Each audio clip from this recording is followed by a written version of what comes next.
Ah. Hello and welcome to the face. See you next Thursday after a lengthy break. Unfortunately, Seamus was topping up his suntan.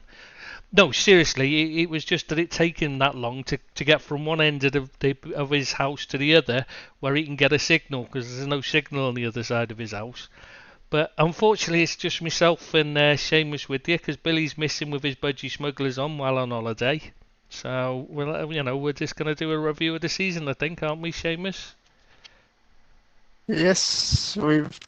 Are we just gonna review the season, or is it gonna be like the second half because we've been away for so long? Oh, that's a good question. Whatever you like to do, mate. Whatever you like to do. We can just, as usual, we've got no fucking professionalism at all. We just gonna do what we do. Oh shit, better tell Yeah, Phil. but we also don't have the expectation pressure of expectation That's because true, because we're always shit. That's why I've called it Return of the Cack, because cack in Scouse means shit. and you can't write shit or else it gets flagged up by YouTube. Can you not? I did not know that. Ah, Yeah, you're also not allowed to swear. drop an F bomb like you did just before, or an Really? S bomb like we both did just before. Well, I never. I did not know that we weren't allowed to swear on here. Well, I'll keep that in mind and I won't fucking swear ever again. Oh dear. Apart from that, We're just so inconsequential that I don't think even YouTube tries to no, monitor I what don't think it we even. say, do, or anything.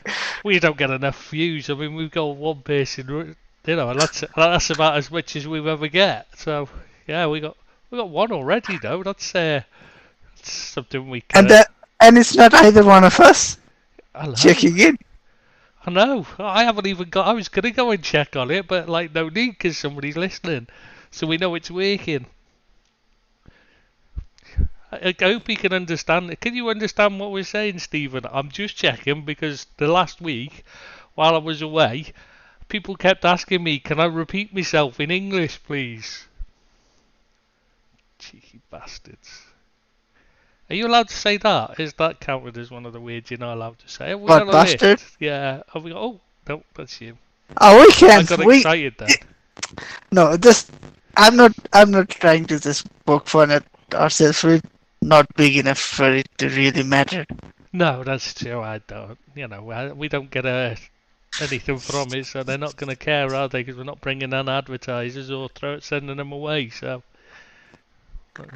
Who knows? We might be bringing advertisers. Maybe they're just hiding them away somewhere else. yeah, they might be making a fortune off us and just not sharing it with us. In fact, we could be having our concurrent viewers could actually be 200 million, and they're just knocking it down and saying, "Oh no, there's only two people listening." There's only one person listening. Well, yeah, there's one person and you listening, but you know what I mean. So anyway, so where are we going to start then? What did we do last time? Do you know? Do you remember? I guess Stephen does. I doubt it. He should. I doubt Oh, it. the last I one. don't think he's ever managed to The listen last all the one. way I, through. I remember the last one was when I was missing. MIA, Oh missing in yes, of course, action. because it was miss. It was called. Yeah. We've been away so long that I've not even been called Seamus, let alone the Luckender yet. Yeah. Like the full name Seamus Yeah, I O'Brien. never introduced you Yeah. properly, did I? Yeah. Oh, it's been so You long. I even forgot forgot. about You that. even forgot your bit about the wrong editor number. Oh, well, I've missed all the running gags with that like nobody ever laughs at anyway. But it keeps us amused, doesn't it? So shit. Oh well, I'll make a note of that now on my pad to include them next time. Look and wrong ad number for the future. I always forget. God, I'd say it's old age, but it's not like I ever had a good memory anyway. So what have you been up to? Well, for the last 16 months or whatever it's been since we did one. Have you been watching much of the Uh, football? Because being a Man United fan, obviously it's probably heads under the pillow time, innit? well, until the very last game of the season, and you're only as good as your last outing. You did make sure to watch the cup final. Yes, I know, and you were very No, the excited. I know. celebration. I only caught the what was it? No, I actually caught only the celebration. I thought you caught some of it because you messaged me part way through the game while I was watching it. No, no, no, no. I that wasn't that game. I'm pretty sure it was that game. Oh, I thought it was the cup final. You watched. I only watched some of it. Had it on, but I wasn't really watching it. 'Cause I couldn't decide who I wanted to win. I think I caught the second half in total. Watched the whole of the second half. But, but it's like you're watching it and it's like, oh fucking hell! Can they both lose? Please, please make them both lose. And I want the trophy to Everton. Would that be palatable for you? Which trophy to Everton? Yeah, Which one's that one? both men. No, the FA Cup. We lose both. The Manchester sides lose and Everton get the FA Cup. Would it be nice for you? No, that would be just as bad, if not worse, if anything. No, I think it's probably better where it. No, yeah, no, it wasn't. 'Cause then if it went to Man City, then at least it could have eventually been stripped. And basically everyone ignores it that they've won it anyway because it doesn't count, does it? Because we know they've cheated their way to it. I think we've got to talk about the big news, though, haven't we? Which one? them suing Premier League for not letting them spend as much as they want, Uh, trying to cover some of the loopholes. Oh no, that's Man City. That's not big, is it? Because they're only a small team. Nobody cares about them. You seen that when they did win their fourth in a row and nobody watched it. Not even the City fans. Oh God, bless him. No, I was that for yeah. There's that. There's the VAR vote. The England squad announcement. What else is news at the moment? I think did we even talk about Klopp going? Have we even mentioned? So we got Klopp going. I don't remember whether we. I think he'd been announced, hadn't he? Because it was November he announced it. I think that had been announced. Oh, forget about club going. We should be talking about Arne Slot. Yeah, that's what I mean. We got to talk about Slot surely at some point. Yeah, Slot. Lind is moving on. Oh, fucking If hell. there's been a lot of change at Liverpool since we did the Yeah. last one. So where are we going to start then? Should we start with? I mean, what do you want to start with? Should we start with VAR? Because like get it out the way. Because it seems to always be a part of the pods anyway, doesn't it? Normally people moan. Even after the season is over, there is nothing to talk about. There's still VAR. Oh, they still managed to ruin it with VAR. Yeah, but the very simple story with VR for me is now that you've introduced it, you can't take it away this easily because there are certain issues that do get solved.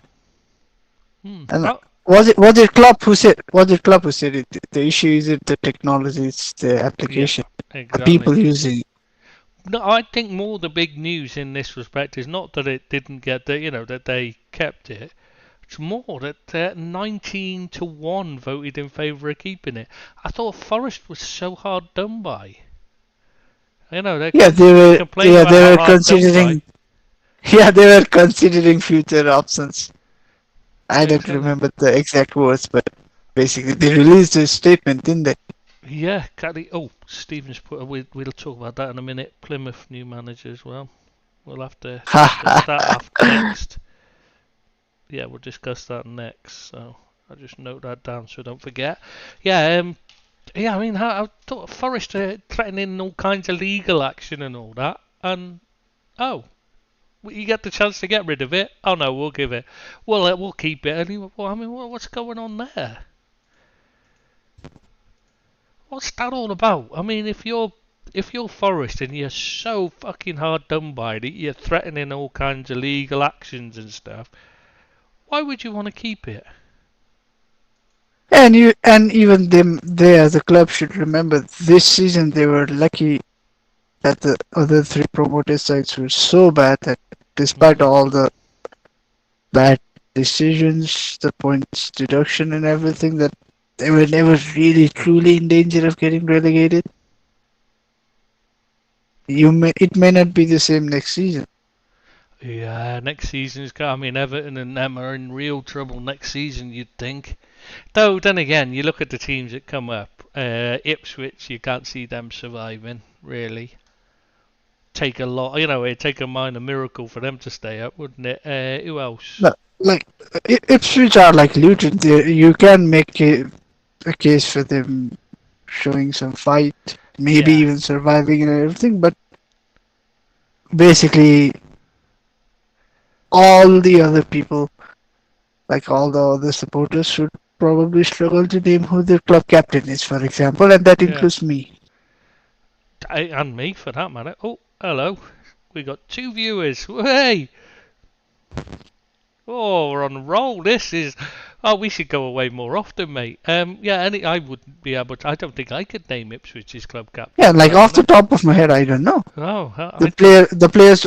I'm guessing the players we are aware of are the ones that are either on loan from a top side or dropped down a league from a top club, like the Brandon Williams or Marty Hutchinsons, etc. Yeah, to be honest, I'd struggle to even name any of them. I've watched them play as well. That's the annoying thing. But yeah, I just couldn't think. So they lack quality. Leicester are. If Leicester don't get a points deduction, then the whole financial debacle with Everton and Nottingham Forest should be taken up with the court, I would say. Because the only reason Leicester didn't get any points deduction last season was because they Yeah, argued they only deserved the points deduction in Premier League, not the EFL. yeah, they do. They've got to have a point today. They've got away with it. Though the first time they got promoted to the Premier League, they got away with a points deduction because they got promoted. So how come that one wasn't held up? Yeah, it's quite confusing, but I guess they're gonna get uh, minus 10 points, like 10 points deduction, I guess. Yeah, And then probably going to make arguments, cases against it, then get it down to however many it's gonna be. yeah, but Everton go into admin, which is looking extremely likely at the moment, and that's a 9 point deduction immediately. Puts them in the shit. Hopefully not, because you don't want it decided by points deductions, really, do you? At the end of the day, Yeah, but when a club Ipswich goes in, is when Ten the club Hag. goes into administration, it just feels so wrong, so bad for the fans. Yeah, exactly. And the last thing they need is a point deduction and or fines or anything. But well, they've got to do something to try and stop clubs doing it, though, haven't they? But yeah, who else come up? I mean, Leicester don't, does it? They shouldn't be allowed to be up anyway. They should be. They should have been blocked from returning after. Um, who else? Who was the other one that came up? Southampton. Yeah, it depends on how they play. I think if he plays the way he was playing all season, like it'll be like Company at Burnley. He's gonna do that. Maybe he could get the Bayern job when Company gets sacked though in the summer. Because let's face it, Company ain't got long there, is he? I I was looking at a list of managers' wages for at Bayern companies, like top five in their history. I know wages have gone up, but still, I do not understand the thinking. And the other one, Enzo Maresca at Chelsea. What the? I'm trying not to swear now because I'm remembering we're not supposed to swear. But what the fuck is that all about? Those two decisions. I'm sorry, but there's no other way around it than to swear because the two decisions are just impossible to understand. Companies prove nothing. done nothing. They're winning the championship. But let's be Hey, honest. hang on. You're wrong. I don't think. I think I should correct you. Company has proven that he's not good enough for Premier League. Exactly what I was going to say. He's won the championship, but he's And, proven and he's not good yeah, enough for the. and people, yeah, and and if anyone comes up with the argument, hey, he was at Burnley, and I'm not saying he should be able to keep them up. I'm saying he should not be so naive. Mm. Yeah, well, exactly. I'm not being funny, but Sean Dyche's man They managed never, to yeah, get them into freaking Europe with no money. He come up with lots of money to spend, and he just got them relegated as a terrible team.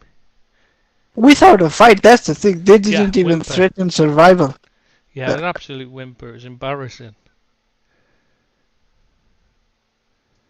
Really bad.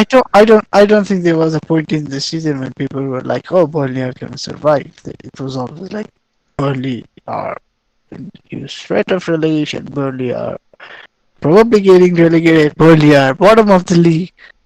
That's not.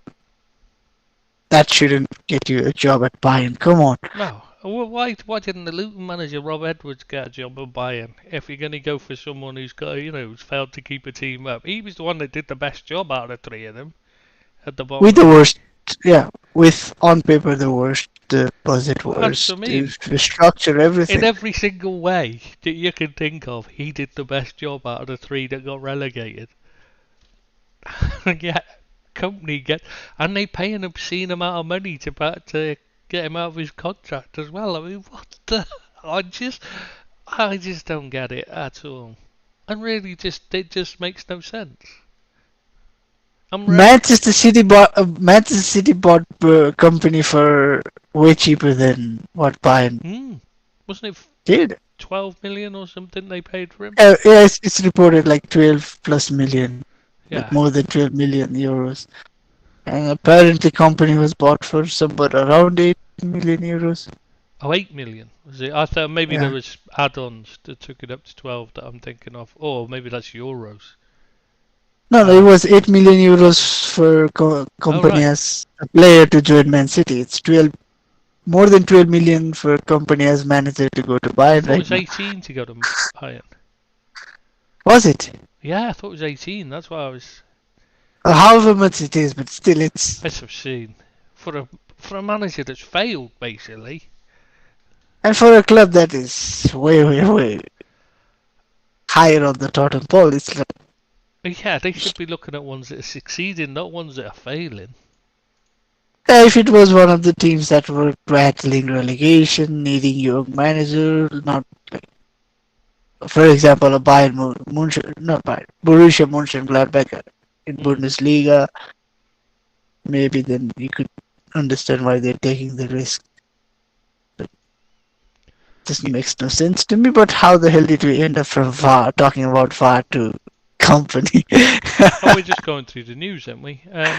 uh, And the Maresca one to. Well, actually, before we do the Maresca one, Wayne Rooney to Plymouth. Do you think he'll be a success there, or do you think that's a bit too high a level still for him?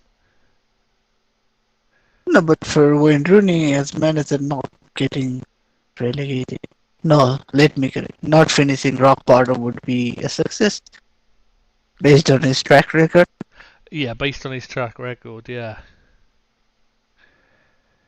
I see. Yeah, Uh, Birmingham have replaced him, haven't they? no, Birmingham replaced him at the tail end of the season. No, it was a permanent one. They've appointed what's his face? What's his name? Chris Davies. Yeah, they're gonna play in the same league, aren't they? Yeah, he was. Plymouth and yeah. Yeah, but that Davies was one of Brendan Rodgers' coaches. That's I know him. Was it Spurs? Yeah, he was at Spurs.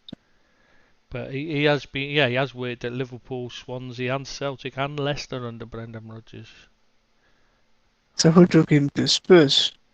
That's why I was just wondering how he ended up at Spurs. I didn't know he'd gone there. I know he was assistant. He Oh, was. Oh, maybe of course he he was at was left Celtic. after. Yeah, he was at Celtic. He stayed at no, because he went to Leicester with Brendan. He went to Leicester with Brendan. I do not know how he's ended up at Spurs then. Huh. Oh well, good luck to him. Oh, He'll need talking it. of Spurs. Oh, I just remembered the whole Ange Postecoglou thing. That was one Oh, when he lost event his. worth having. Yeah. Oh, when they were all wanting to lose and he couldn't understand it. I don't think he still understands what the whole thing is. We can But understand to it. that I can only say enjoyed Tottenham Hotspur. What else did we expect? Yeah, but he didn't understand that, did he? He obviously assumed that they wanted to win things, but they don't. They only care about Arsenal not winning something. That's quite pathetic, really, isn't it? But then again, no. They were, I don't think there was a single post I read anywhere saying they wished United lost against City so that it could prevent Arsenal from winning, or United lost against Arsenal so that it can hinder City's chances. People don't. Most people don't tend to care about things like that. It's just a bizarre thing. No, I would think, like, as a supporter, if it's your rival club is also involved, you want them to also lose and you to also win. Yeah, you don't want to. You don't want to lose to give. You don't want to your win to give them a title or anything. But by the same token, you don't want to lose at all, do you? Normally, well, I wouldn't anyway. Uh, Maybe it's me. But basically, we're No, saying, I can understand. No, I can understand with keyboard warriors like myself, but it shouldn't even like there shouldn't even be a small subsection of such supporters present in the stadium. no, not at the You stadium. don't No, go. Yeah, yeah. yeah. The keyboard warriors have too much time on their hand and too many. Uh, there's just too many things you can hide behind. But when you go into the game anyway, do you really want to see your team lose? I mean, I wouldn't, no matter who they're playing. You accept it, so when it's good, when they've had a good performance and got beaten by a better team, that's fine. But you just don't want to see your team lose, do you? Really, ever? But you just accept it sometimes. No, but it's almost become an annual thing at Spurs. Yeah. You get in the manager, and then ultimately the manager has a rant calling the club Spursy Speaking of in not which, so many words. I see Conte's got the job at Napoli, hasn't he? He's taken over What Napoli. what a shambolic title defense this was. Yeah, it's just the worst. It's got to be the worst ever, hasn't it? Yeah, no, I would say the biggest underdog story for us in recent years is Leicester. Hmm. Yeah. A relegation threatened team won the league, right? Yeah. They they qualified for Europe next season. Hmm. Finished somewhere around like 6 to 8. I don't remember exactly where. Yeah, they got in the car. They finished high enough up to at least qualify. Whereas Napoli, where did they even finish in the end? They were nowhere, were they? 10th? I think they were 10th. So Paris, that. Hey, if there's anyone that can return them to challenging again, you'd have to say he looks probably the best choice. Though I would have personally gone with Thiago Motta if it was me. But I don't think there are much more angry. I don't know whether angry is the correct word, but much more impulsive, almost borderline stupid people in football that you could mess around together than Conte and De Laurentiis. It's a match made Oh in hell. yeah, I hadn't thought of that. De Laurentiis and him. Oh god, that's likely to be a blow up after like 3 days, isn't it? Uh, I'd be surprised if it lasts more than 12 months. Maybe for a season mm, because Napoli are desperate, but yeah, you can see De Laurentiis getting pissed off and sacking him though, can't you? So, man, speaking of managers though, Mourinho at Fenerbahce, how do you think he'll get on? he's got the whole support, like fan base in the palm of his hand. Yeah, and maybe that's what he needs to revitalise him. Because it didn't Yeah, work but out at United because a lot of the fans there didn't want him, did they? There was a very mixed reaction to him. his style of football can be Yeah, divisive. yeah, that's what I Like, mean. But at Fenerbahce, it's like he's coming in and he's the conquering hero already, and he hasn't fucking done anything yet. He's just walked through the door and he's already won. he could probably attempt a coup, Yeah, I saw the try to tweet he take over sent. the government, and probably succeed to a decent level.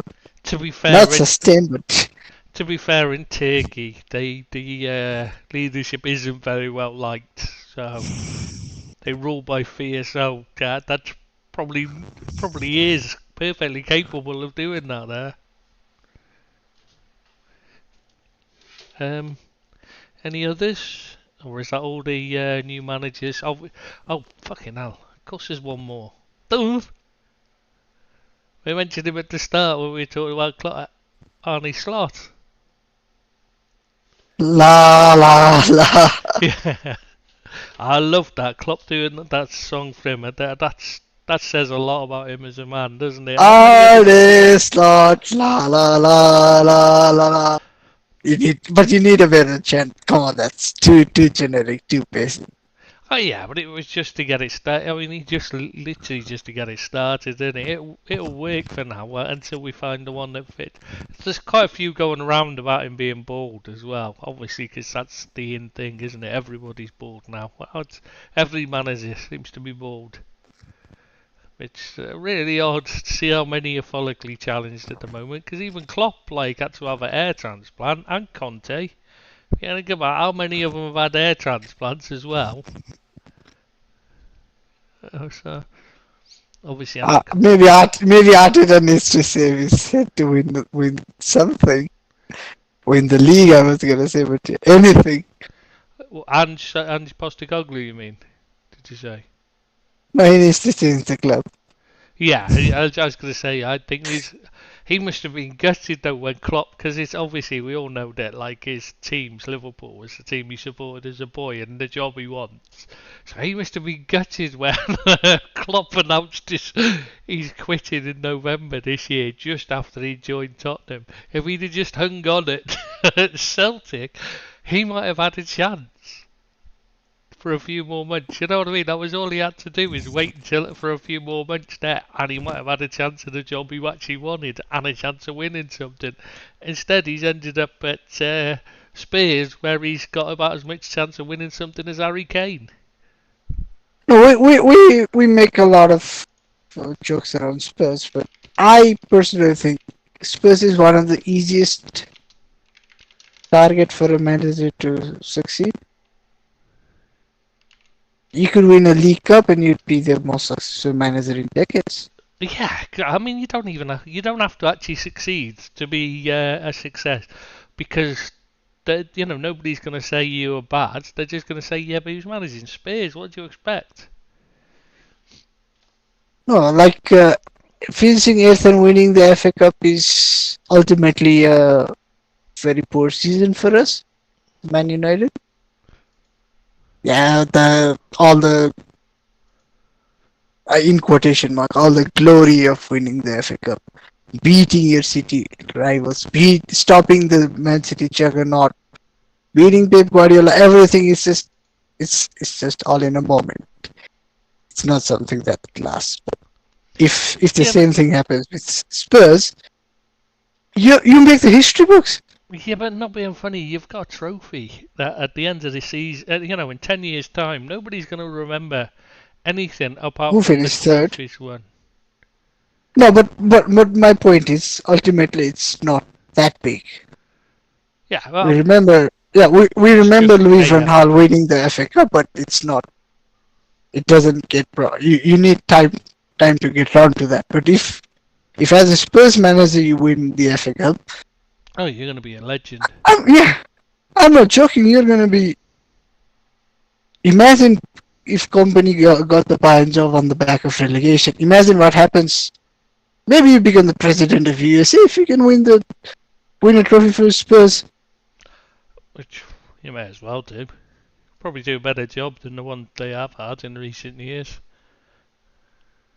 I genuinely think, like, why don't the Spurs managers, anyone, especially the ones when they first joined, try and win something?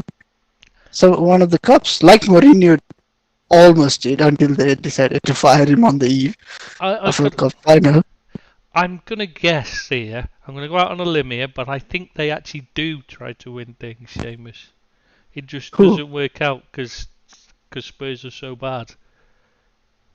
I'm Yeah, quite but sure. no, I'm quite sure I'm not. Conte Yeah, had every intention of winning something. but Conte isn't that great in cup competitions for whatever it No, is. no, he's not. But it's odd. He's half decent, but when you were managing Juventus, when you were managing a Premier League winning Chelsea, then half decent is different from Mm. when you're managing the Spurs.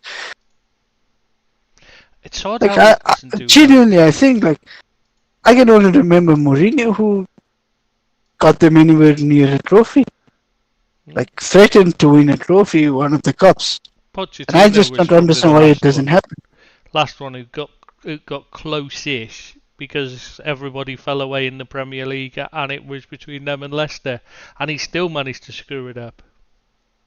They did reach the UEFA Champions League final under Pochettino as well. Yeah, exactly. And they didn't exactly tear up, though, That did game they? doesn't matter. We don't need to talk about We that could game. talk about that. I don't mind We talking don't about that. That care. was a great game. I really enjoyed I, that game. I'm not joking. I don't think even half the Liverpool's fan base remembers that game, and they won a Champions League on the back of it. They were Oh, that uh, useless. Spurs. I'm saying Spurs were yeah. that useless. It was just a completely one-sided final, that one. I don't remember them even threatening to score. They were really poor. Yeah, but it is a monkey off on your back that you have to try and get off. Yeah, so if somebody can get them winning something, then they could actually change everything about them, couldn't they? But I just can't see it happening. Can you? I don't know. Can you But see no. Postecoglou winning Put yourself. anything? Yeah. Put yourself in and just what would you as a manager with a track record of having won trophies and everything, what would you give as a target for yourself, a realistic target for yourself for next season? League Cup and Try and FA get Cup. to a cup final. Yeah, the cups. Yeah. You've got to go for the two cups, two domestic cups. That's got to be your main priority. You've got to aim absolutely 100% on. Obviously you do as well as you can in the league, but you're not going to win the league. You're not even going to challenge to win the league. So your main focus, you're not going to win in Europe. You're not good enough. You're not got a good enough squad. So your focus has to be on the two domestic cups where you just never know. Because Yeah, you have to be realistic. You have to be realistic at the start of the season. That if you do end up in a title race, then it's because a lot of things fell into the place at the right time and everything. What is it? What is like most likely in your hand? Like one of the easiest thing to achieve would be to try and get to a domestic cup final. you got. I mean, especially with it being a what's it called the what's it called the League Cup, Carling Cup, especially everyone putting out Carabao kids Cup. teams, It's yeah, Carabao Cup Carabao now. Cup, yeah, everyone puts out kids and reserve teams early rounds. So all you got to do is go stronger, and you've got every chance of getting through, and all the big clubs being out, and you being the biggest club left in there, obviously. There's a real genuine possibility of that happening in the League Cup. Very real possibility. So if you're Ange Postecoglou, you've got to aim at that, surely. And also, like if you start winning in the cup games, maybe it's gonna Yeah, produce good results in your league form as well, league campaign as well. It just, yeah, boys the as they say, morale. winning is a habit. Yeah, winning is a habit. Yeah, Helps you get boost the morale momentum and everything. behind you. Yeah, you're right there. You've got to do it that way. You've got to go for it. Anyway, well, should we move on to the England squad? I think that's probably the next thing before we go back to review the season. Why just England? Why not other teams? There are other teams participating in Euros as well. Are you trying I to know that. convince me that No, football is coming home or what? no. The reason why I'd say England one is because they're almost entirely Premier League, and we mostly cover Premier League, so just makes There's sense. only two play. I've not actually checked the squad, but there's only two players who's not going to be in the Premier League. Exactly. So And that's what I mean. So it's well, like that's fair why. to say they're the two best players. Mm, I would say in their positions they're 100%, definitely. No, It's kind I would of like, I would say regardless Jude of my Bellingham's the opinion, best, but Kane is the second best player. Even if you think Jude is better, then Kane is the second best English player. I was just looking through to see who else is in there. No, the only See, guy that I can think you making a like real argument for is Declan Rice, but I think yes, that Kane was is. exactly who I was thinking. You knew But it. I put Kane ahead. Well, yeah, I think Okay, that's what okay, I'm you kind go of through the thinking. yeah. No, I You was go through thinking the that. list. I mean, I'm thinking. I'm agreeing with you. I've got to say, I would put Harry Kane slightly ahead of him. Saka's not had a good season. Foden has, but it's like obviously it's his first really good season. In the other ones, he's always been a bit hit and miss, in and out. Watkins had a good season, to be fair. But Bowen had a there are good levels to season, the game. yeah, I was gonna say they're not. Rice is well ahead. No, I'm not saying they're the only two good players or three No, good players. I'm saying like, the only players I can say that you could put in the same level of them in the England squad are Trent Alexander-Arnold on his day, fantastic player, whatever position you put him in. It's the instructions that are his problem. It's not the tactics, not him. That's the problem with him. Conor Gallagher, to be fair, has been the only player that's turned up for 90% of the season for Chelsea. yeah, but It's been he's good. excellent, but he's He's not a good player. Declan Rice level or Harry Kane level. You're right, and obviously none of them are. Jude Bellingham's on a different planet at the moment. Mainu, but it's his first season, and It's no, and I'm a Man Morton's only United played supporter. I will say that half a season, so. no, Kobe Minu is a dozen game like good performances. Mm. Adam Wharton is like flavor of the month. I'm not saying they're bad players. They Yeah, might they're even too turn out to be soon. the two best Yeah, players England has ever produced. We never know. They're very young, probably talented as well. But one is a dozen very good performances. Another is a month of solid football. That's it. am I the only one who looks at that England squad and doesn't think it's very good? It's decent, but no. I Okay, think it's overhyped because it's in on balance. It just let's just go lacks through the ones balance. they got rid of first. James Trafford had to go. He's shit. I do No, why not was he? understand why No, was he no. even Why was he? close. Yeah, He's awful. He's absolute dogmuck of a goalkeeper. I've never seen a good how can he? keeper in him. Can't How can you kick, get dropped? can't How can save. you get dropped from a relegated side for Except for being a awful. keeper who I personally, having watched a couple of games, think might have been the worst Premier League goalkeeper I ever seen. Hmm. A Muric, And that takes some doing. and that no, and To be that dropped for guy him, was yeah. yeah, and you were dropped for that guy. Yeah, exactly. He's god awful keeper. I don't understand how it was even in the conversation. Terrible goalkeeper. At least pick someone who's playing football week in week out. Hmm. The other If you one, need someone to if you need someone to carry around the kit, yeah. water, gloves, everything, then I know I wouldn't I trust guess Trafford to do that because he'd probably drop him. you drop it. Yeah, Yeah, yeah. you drop So it. the other ones that I Ah, think should never have been there anyway, but were in the list for some bizarre reason that only Southgate knows, I'd have to say Harry Maguire. I know he's had a better season, but he's still not looking like a top class defender, is he, by any means? Curtis Jones, he's been out injured and he's not played well since coming back. How he's even got near the thing? Why was Harvey Elliott not in there out of the two of them? You know, you've got the choice two Liverpool midfielders there. Harvey Elliott's been light years ahead of Jones for the last part of the season. You also take Bizarre. the guy who's actually fit. Yeah, If you have to exactly. pick between a fit and an unfit guy, you take the Jack fit guy. Grealish hasn't turned up again for another season. No, How is he even near it? And James Maddison's been injured most of the season as well. Again, how are they no, nowhere no, no, near? no. No, actually, it is. I looked through Madison's fitness record after we had the whole Bruno versus Madison conversation. You're a bit breaking up a bit, mate. No, Madison hasn't actually missed many games in 2024. Maybe one game, I Oh, don't know, hasn't but he? Ah, no, he's I thought he he's was just out not injured. played He's well. been playing. That is but he's been so poor that everyone thought he was injured. Yeah, every time I've watched him, I've got to admit, I do remember one game he was actually taken off, and I remember thinking, shit, I hadn't noticed he was playing. So yeah, that's probably yeah, it's a bit like No, that's Kevin actually De a very Bruyne bad was thing. very poor as well.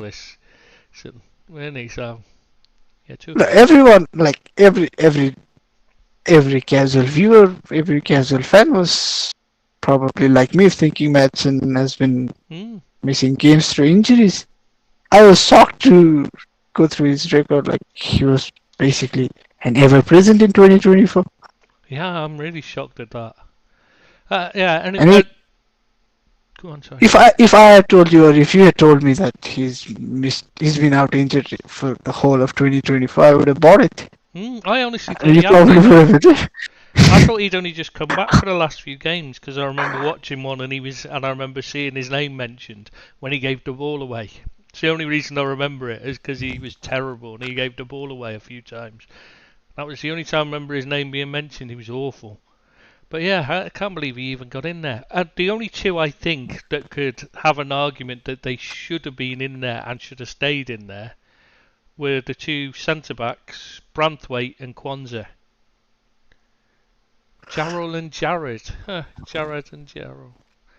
Very similar first names as well. But yeah, those two are the only ones that when you look at Lewis Dunk's in there. What? Luke Shaw, what the fuck? How else has he played? And how fit has he been?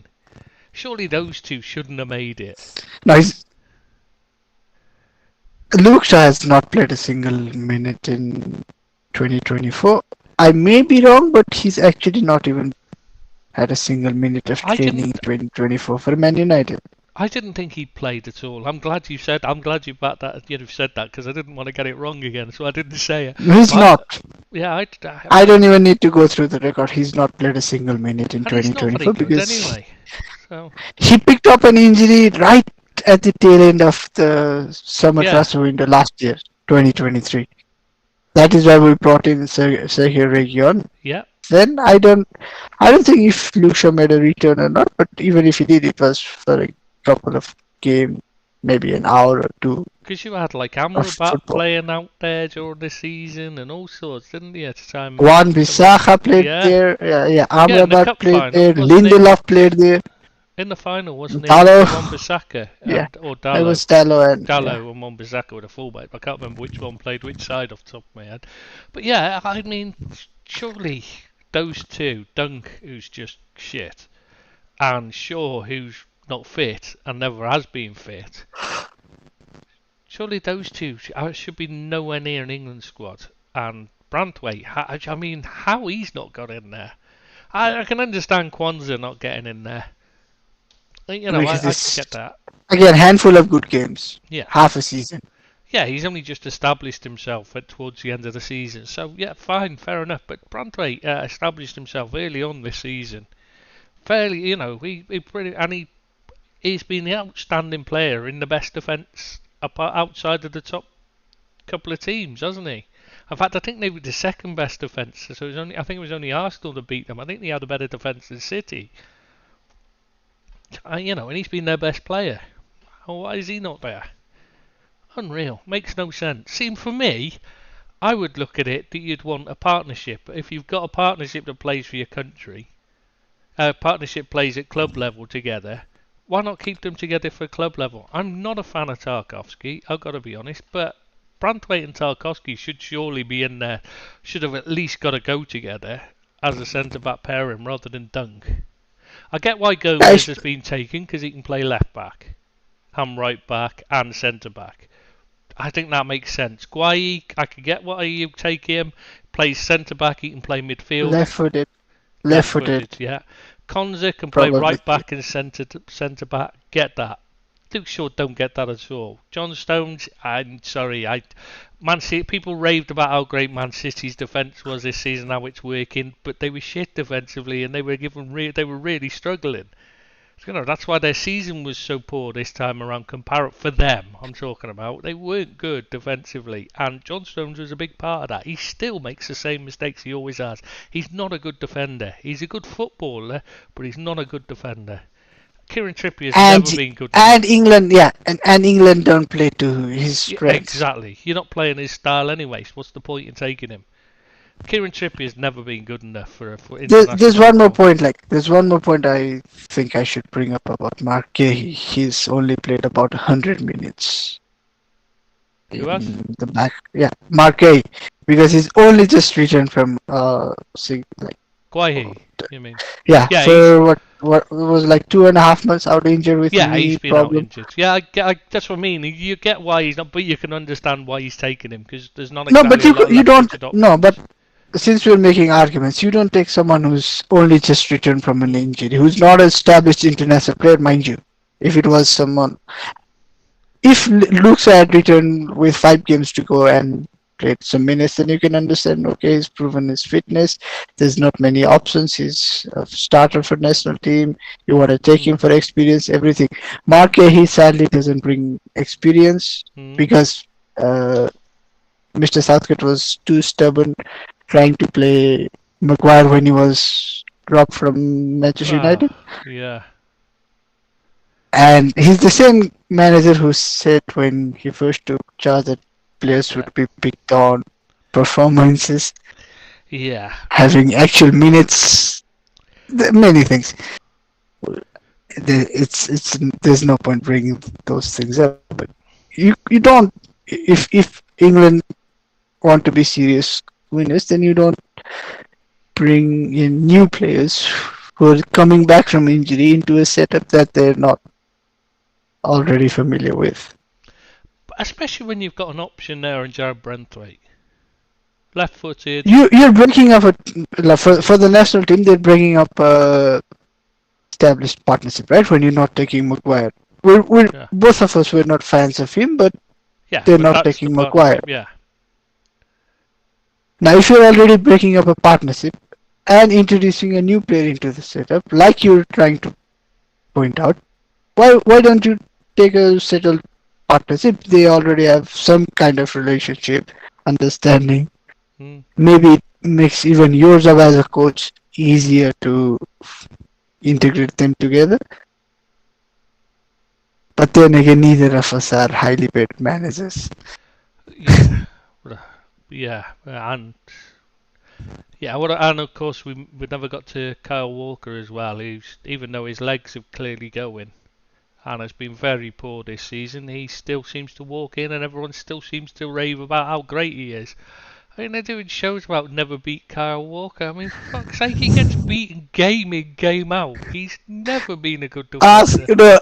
This will bring on Luis Diaz as the guest. Yeah. Why don't they have him on there? He can talk about how easy it is to beat him because he had him on his ass, he had him falling over his feet, he had him grabbing at him and still missing him. I mean, Kyle Walker was shown up to be absolutely clueless in that game. And yet people still rave about what a great defender he is. He's never been a great defender. I actually like, after listening to him in clips and bits, I don't obviously have the patience to go through his whole podcast. He actually doesn't seem to think he's a great defender himself. No, he said that was quite refreshing to hear that he doesn't think he's a great defender. Most of the internet, most of the mainstream media is like, oh, Kyle Walker this, Kyle Walker that. What a great player, what a defender. That is what I don't like. He's a good player, but he's not a good defender. Oh, He his has pace technique's to burn. excellent. He has excellent technique, and he's blisteringly quick, and he's big and strong. But That's it. but even as a player, he needs a manager who can who can think for him. If I Yes. am to Yeah. steal a Brain quote dead. from Mourinho, Yeah. he's very good at carrying instructions. But if you leave him as he can be, then a stupid decision is Oh. what he is for sure gonna make. Oh yeah. Yeah. Let him think, and he will think his way into an argument when there is no one else there. He's that kind of a Hmm. defender. Ah, he's an idiot. It's a shame, really. That put that pace and physique on someone who actually was professional, and they could have been well. They could have been the best there is. But yeah, because he's got great Again, physique. but I can But he's understand just why not a he is professional being taken. lifestyle Like, or anything. I don't, but because when you look at it, you've got Ezri Konsa, Joe Gomez, John Stones, Kieran Trippier, Trent Alexander-Arnold, who've all played right back this season. are we sure they're gonna play with a back No, four? Because well, no, but I'm saying again, they there are don't need. questions. If they're not playing a back four, then why take Kyle Walker? He's a right back. He can't play as a centre back. He's been absolutely every time he tries to play there, he gets exposed. And if you want to if you're playing a back three or you're playing with a inverted fullback, he's absolutely hopeless at either. You know, playing as a centre back or playing as a right-sided wing back, he gets completely lost. He doesn't understand the role at all, and he can't invert. He's terrible at inverting. But you know, you've got options there that you don't need to take. Kieran Trippier the same. Why take Kieran Trippier? He's just a safe option, isn't he? But he's not very good. Left back, he's probably gonna play left back. Well, I would have thought you've got Luke Shaw and Joe Gomez to cover there. And at a we risk, you've got Mark Guay, who can play we up don't there. really understand. We don't really understand Mr. No, let's Southgate's be honest. whole This is, thinking. We've I, never been on the same wavelength. he just likes to take Him as and many us. right backs as possible. Because I mean, half of the team he's picked still seem to be players who play right back. Joe Gomez, Uh, Ezri Konsa, John Stones, Kieran Trippier, Kyle Walker, Trent Alexander-Arnold played most of the season at right back. no, I think we can like for a lot of these players we can like as a blanket statement say can also play right back. Yeah, it's pretty much. If they can't, they wouldn't be in the squad, would they? Maybe that's what's wrong with Jared Brantwaite, because he's left-footed, so he can only play. He would have been left back rather than right back. That's it. Yeah, you can't go in this team, I'm can you? actually I've been told that he's actually half decent with his right foot as Yeah, well. he is. He is Unlike decent. a lot of left-footed players, No, he's not just very good on defenders. the ball. Yeah. He's very good on the ball. I really like Jared Brantwaite. His only problem is, like I said to you, that his issue is and why he's not going to make it to the very, very, very top level. You know what I mean? It's because he lacks that acceleration. Because it's all very well reading it, but you still need to have that at times. You know, when you're up against a little quick man who's knocking it past you, he's going to do you all day by just putting it. You know, if he can just out accelerate you, just do a little trick. He only needs a moment of Uh, space you're, to you're put away. the, It's a do you know shame who because you're actually he's brilliant. describing? The player you're describing is Vinicius Junior. Yeah, anyone like that can just just kills him. And I mean, he'll kill most. I mean, there's not. I don't think there's one England defender that can handle him. You know, and centre back. I mean, you really can't. No, no, if he's like on full flow, then I don't think there's anyone that can realistically stop Vinicius.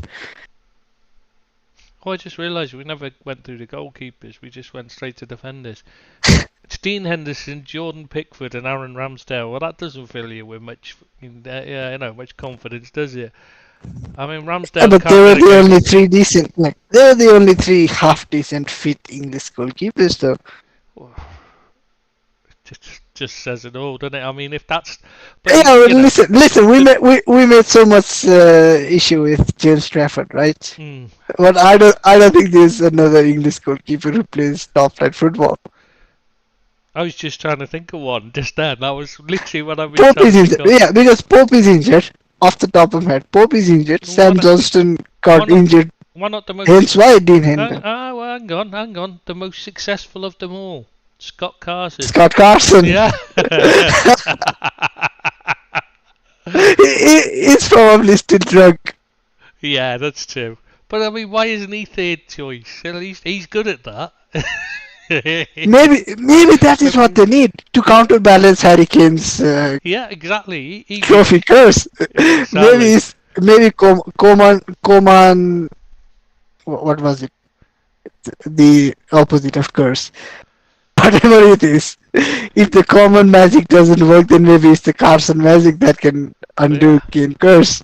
yeah, maybe. See, we would have won this for England, the Euros, if we were in Now, charge. if it was up to us, we would have said, "Oh, thank you, Harry Kane, but you're too much of a jinx." Yeah, that's true. I think that's the thing. You're saying he's the best player, second best player there, but is the case not outweighing that?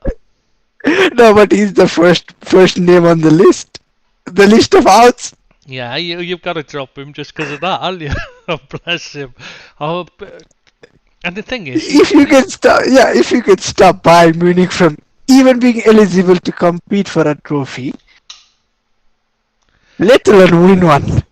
the thing is, Harry Kane has ensured Bayern can't even compete for the Super Cup next season. How hilarious this is! Why didn't we yeah, start with this one?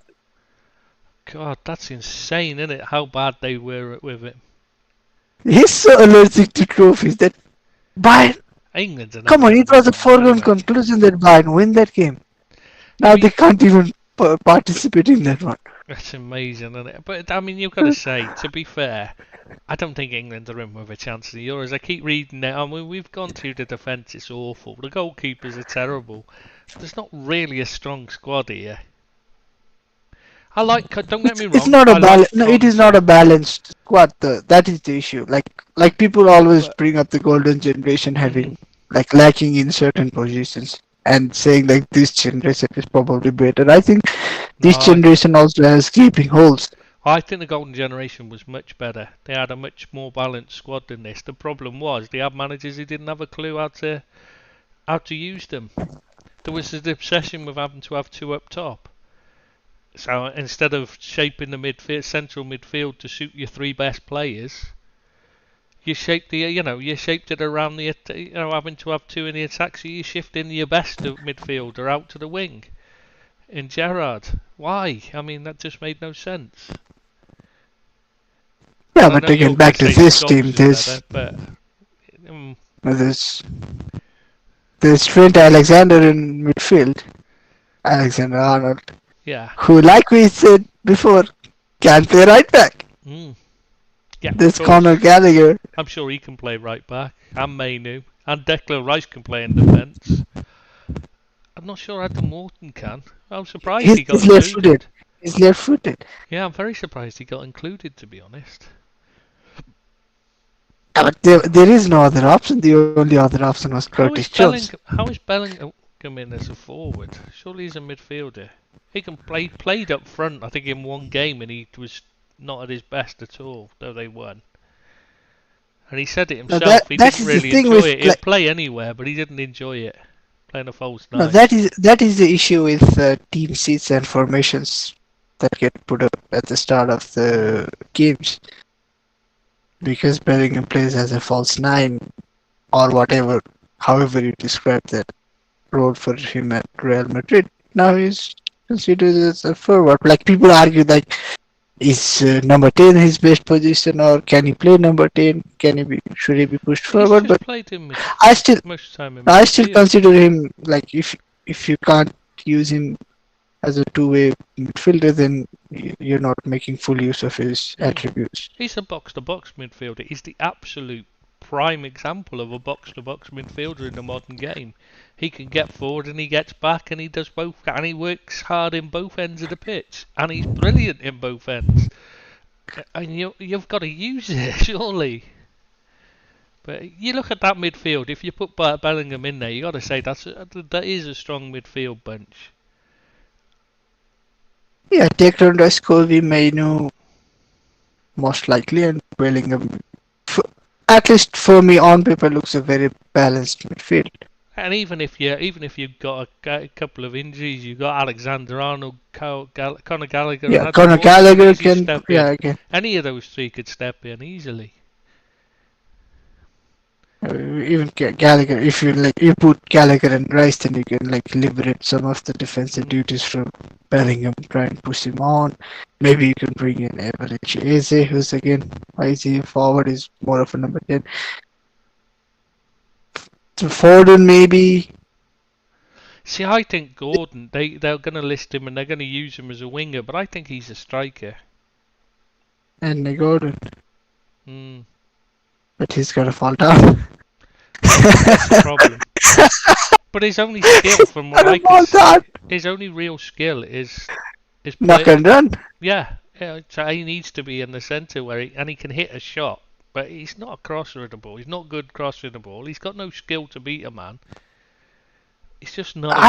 No, I think he can hit a shot. Is the wrong way of saying it. He can take a shot without much of a backlift, so he Mm, can surprise. yeah, that's I what I don't think he meant. can actually even.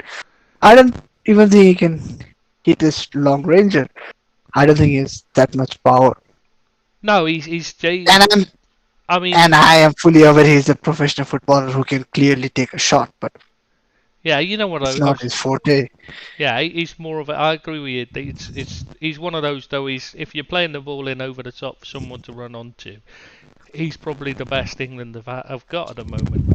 I, I've got to say Watkins runs him close, but it's not really his game. He's more of a workhorse that gets around and that as well as scoring goals. I'm not sure And what also Watkins isn't playing he's. because Harry Yeah, Harry Kane is Kane will going play. to start, and you Yeah. have to start him because he is a better player. Maybe he's not gonna win you anything, but The one thing I don't understand is you're looking at it. It's not just right backs; it's right-sided forwards as well. You've got Jared Bowen, Eberechi Eze, Phil Foden, Anthony Gordon, Cole Palmer, and Bukayo. Bukayo Saka have all mostly played right forward. Ollie Watkins plays there a bit as well, and left forward as well. But he's mainly his best to. But those are all really their better games have all come as on the right side, haven't they? That's Yeah, Foden, like most of the highlights for Foden this season have been cutting yeah, inside and taking the shot. yeah, from the right. Cole Yeah, Palmer Borden playing is from a the right. right forward, right winger. Yeah, Palmer again, Eze. drift from fullback to How has Eze. Eze got in? He's been poor. Every time I watched him, he's poor. He can play on the left, but he's not. He's too No, lazy. Crystal Palace had what about 10 good games Hmm. at this in like tail end of the season. Maybe not even 10. I'm going through the list. It's 1, 2, 3, 4, 5, 6 very good games for them. 6 wins and 1 draw in the last 7 games. I watched them a few times, and they were poor, and Eze was poor. And they had a few, yeah, they did have a run of good games, but Eze's too lazy for me. Like Elise, doesn't do enough. Got the talent, but he's a floater. He wants everyone to do the work for him, and he'll just wait for it. I just don't think you can get away with that. But also, if you're taking a squad, would you not rather take players who have a chance of actually getting into the team?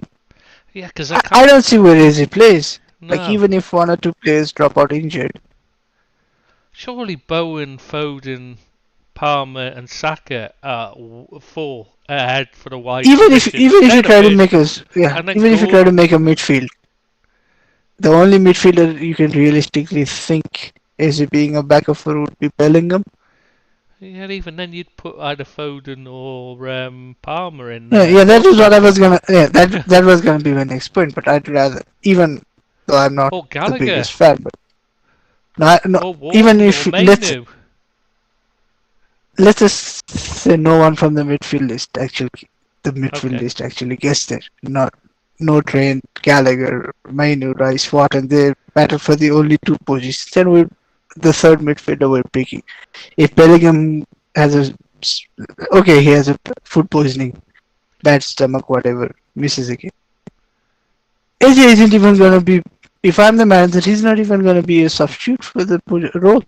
No, you're going to go with Foden or Palmer or Saka, aren't you? Foden, Palmer, maybe Saka, maybe Bowen. I mean, surely you've got to have Saka on the right. Bowen, how many? That's harsh on Bowen No, because but he's Foden. or Foden, but Foden is going to Yeah, end but up on who the plays left. left? Yeah, that's why Yeah, you got I guess. Foden for the left. Or I mean, this Eze's definitely the bottom of the tree of them, but the ones he's taken. Eze is probably the 26th name on the list. The one I don't understand as well is Ivan Toney. He hasn't even played particularly well, has he? Not from what I've seen. But who would be the alternative? Eh, Off the top of my head, I can't think of No anyone. one. But like, I don't see the point in taking someone just because you've got no alternative. Surely you just play, you just alter your system. I mean, you've got Ollie Watkins and Harry Kane. Cole Palmer and Anthony Gordon can both play up front, as can Phil Foden and Eze. And Jarrod Bowen's played up front loads for West Ham.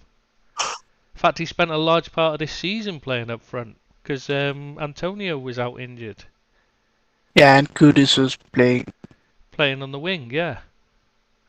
So yeah, I just do not see the point in taking Tony. He's not proven himself this season after returning from his ban to deserve a place. But yeah, for me, it just seems a bit of a messy, and he's taken players for the sake of taking them rather than. Yeah, And but generally, I can't think of a fourth striker option for England. A genuine striker option, not someone who can fill in. well, I'd say Gordon would be there. No, but he's someone who can fill in. No, I think he's It a doesn't. striker. He doesn't Honestly, I really. think he's a striker. Every time I've watched him play wide, he's awful. But when he, Calvert-Lewin, the only other guy I can think of right now. yeah, you can't take Calvert-Lewin. He's been awful. How many goals he got this season? No, but since you don't have Slabbit in your squad, maybe you take him for. Aerial threat, yeah. But then you, yeah, but you cannot bring him on for a corner and then take him off after Yeah, that, for or an special teams. indirect free kick and then take him off. Yeah, if you could do that, he would do all day long. But like if you No, could but change it teams should be from like I'm pretty sure there's a rule in American football, like there's a position like called kicker or something, yes, there where is, you yeah, just come in to take the penalties, yeah. whatever name they give for the penalty equivalent. But No, I think they should be. It should be the player who gets fouled that takes the penalty always. no, not football. American football. Yeah, You can even bring a player from the bench to just take the kick and then take him off and like. But imagine being paid to do that in a well, a lot. physical sport where people genuinely get concussions or long-term head issues like brain issues because of the physicality and everything, and then you're one of the handsomely paid guys who just doesn't have to get involved at all in the brutal physicality. He's That should be what people should be aspiring for. well, most of the kickers tend to be ex-footballers in American football. So I might have found another very good job for one of us lazy asses. what's that? Yeah, that might be one of the other job alternatives for us lazy asses. Well, I think it's a bit hard for me. It's a bit far. No, sit, 'Cause no, sit on your ass. No, listen, sit on your ass all day, 6 days a week, and then 23 hours, 59 minutes of the seventh day as well. Get on the field for a minute, take a kick, come back. Yeah, I can see this. I can see the thing in it, but it's American football, and I'd be asleep. Because if I had to sit and watch 39 minutes or whatever it is, however long it is, nah, I'd just be there. They'd have to wake me up to take the kick because I'd be like, that is such a boring sport. I used to watch it years ago. It was when I was a kid. It was shown on Channel 4 in the UK, and I thought it was really good when I didn't understand what was happening. Because you didn't have, because you spent all the stop start. You spent all the time it was stopped trying to figure out what had happened. So it was really exciting because you didn't have time to be bored because you didn't know what was actually happening. But once you started to understand the rules, all the stop start, it's just like, oh, for fuck's sake, just play, will you? What do you need to stop for? Get up and get on with it. Oh, no, I couldn't do that. No, it'd just be a cure for insomnia for me. So, no. Did you see someone on the Man United site said Xavi and Iniesta were similar players? And they managed to play together in the Barcelona midfield and the Spain midfield. I was just like, in what way are they similar? They're both Spanish is probably the only thing I can think of. Their games just No, like... there are some similarities. They were Spanish, born around the same time, came through La Masia, Yeah, technically yeah. very sound, played Similar for sort of Barcelona height. mostly. Yeah. Yeah, that's about it though, isn't it? You know what I mean? No, The other... can pass the ball very elegantly. Yeah. But it's... You're But looking at it and going, I, I they're I not don't the know same about the type of I don't know players. about the poster. I don't know about the poster, but when you say Iniesta, like the first thing that comes to my mind is a very elegant turn in a tight situation. Hmm. Oh, it's a Something really something clever ve- ball. something that actually Kobe Mino is very good at as well. Hmm. Receive the Yeah, ball I in a can tight see that. space to make a turn where there doesn't seem to be any space. With Xavi is like get the ball, take take a look around, pass it, then turn 90 degrees, receive the ball, pass it, then turn another 90 degrees, receive the ball, and then pass it. Yeah. Simple football, very efficient football as well. I'm not saying like it's a bad way of playing or anything. It's a very of this generation. He's a legendary player. But Yeah.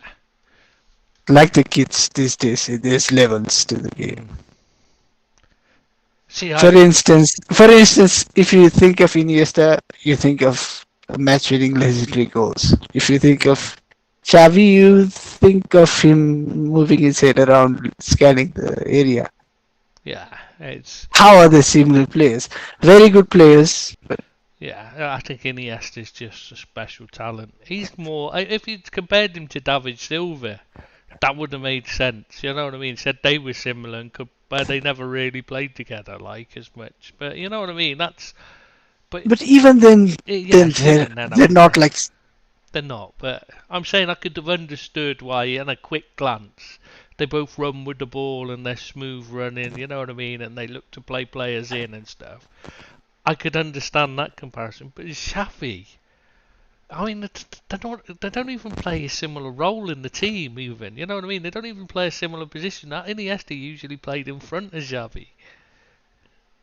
And a lot of the times he played off the left hand side, Yeah, more as a left winger slash left midfielder. exactly. Yeah, whereas Xavi was always central midfield because he couldn't play anywhere else. Couldn't put Xavi out on the wing, could you? Could you imagine it? Like, he'd just be run And and past all his day. and dribbling is not the be all and end all of the game, but Xavi wasn't a great Mm. dribbler, and Iniesta, if not for Messi, will be the greatest dribbler in the Barcelona team, Mm. Oh, like it was of the fabulous. 2000, like of this century.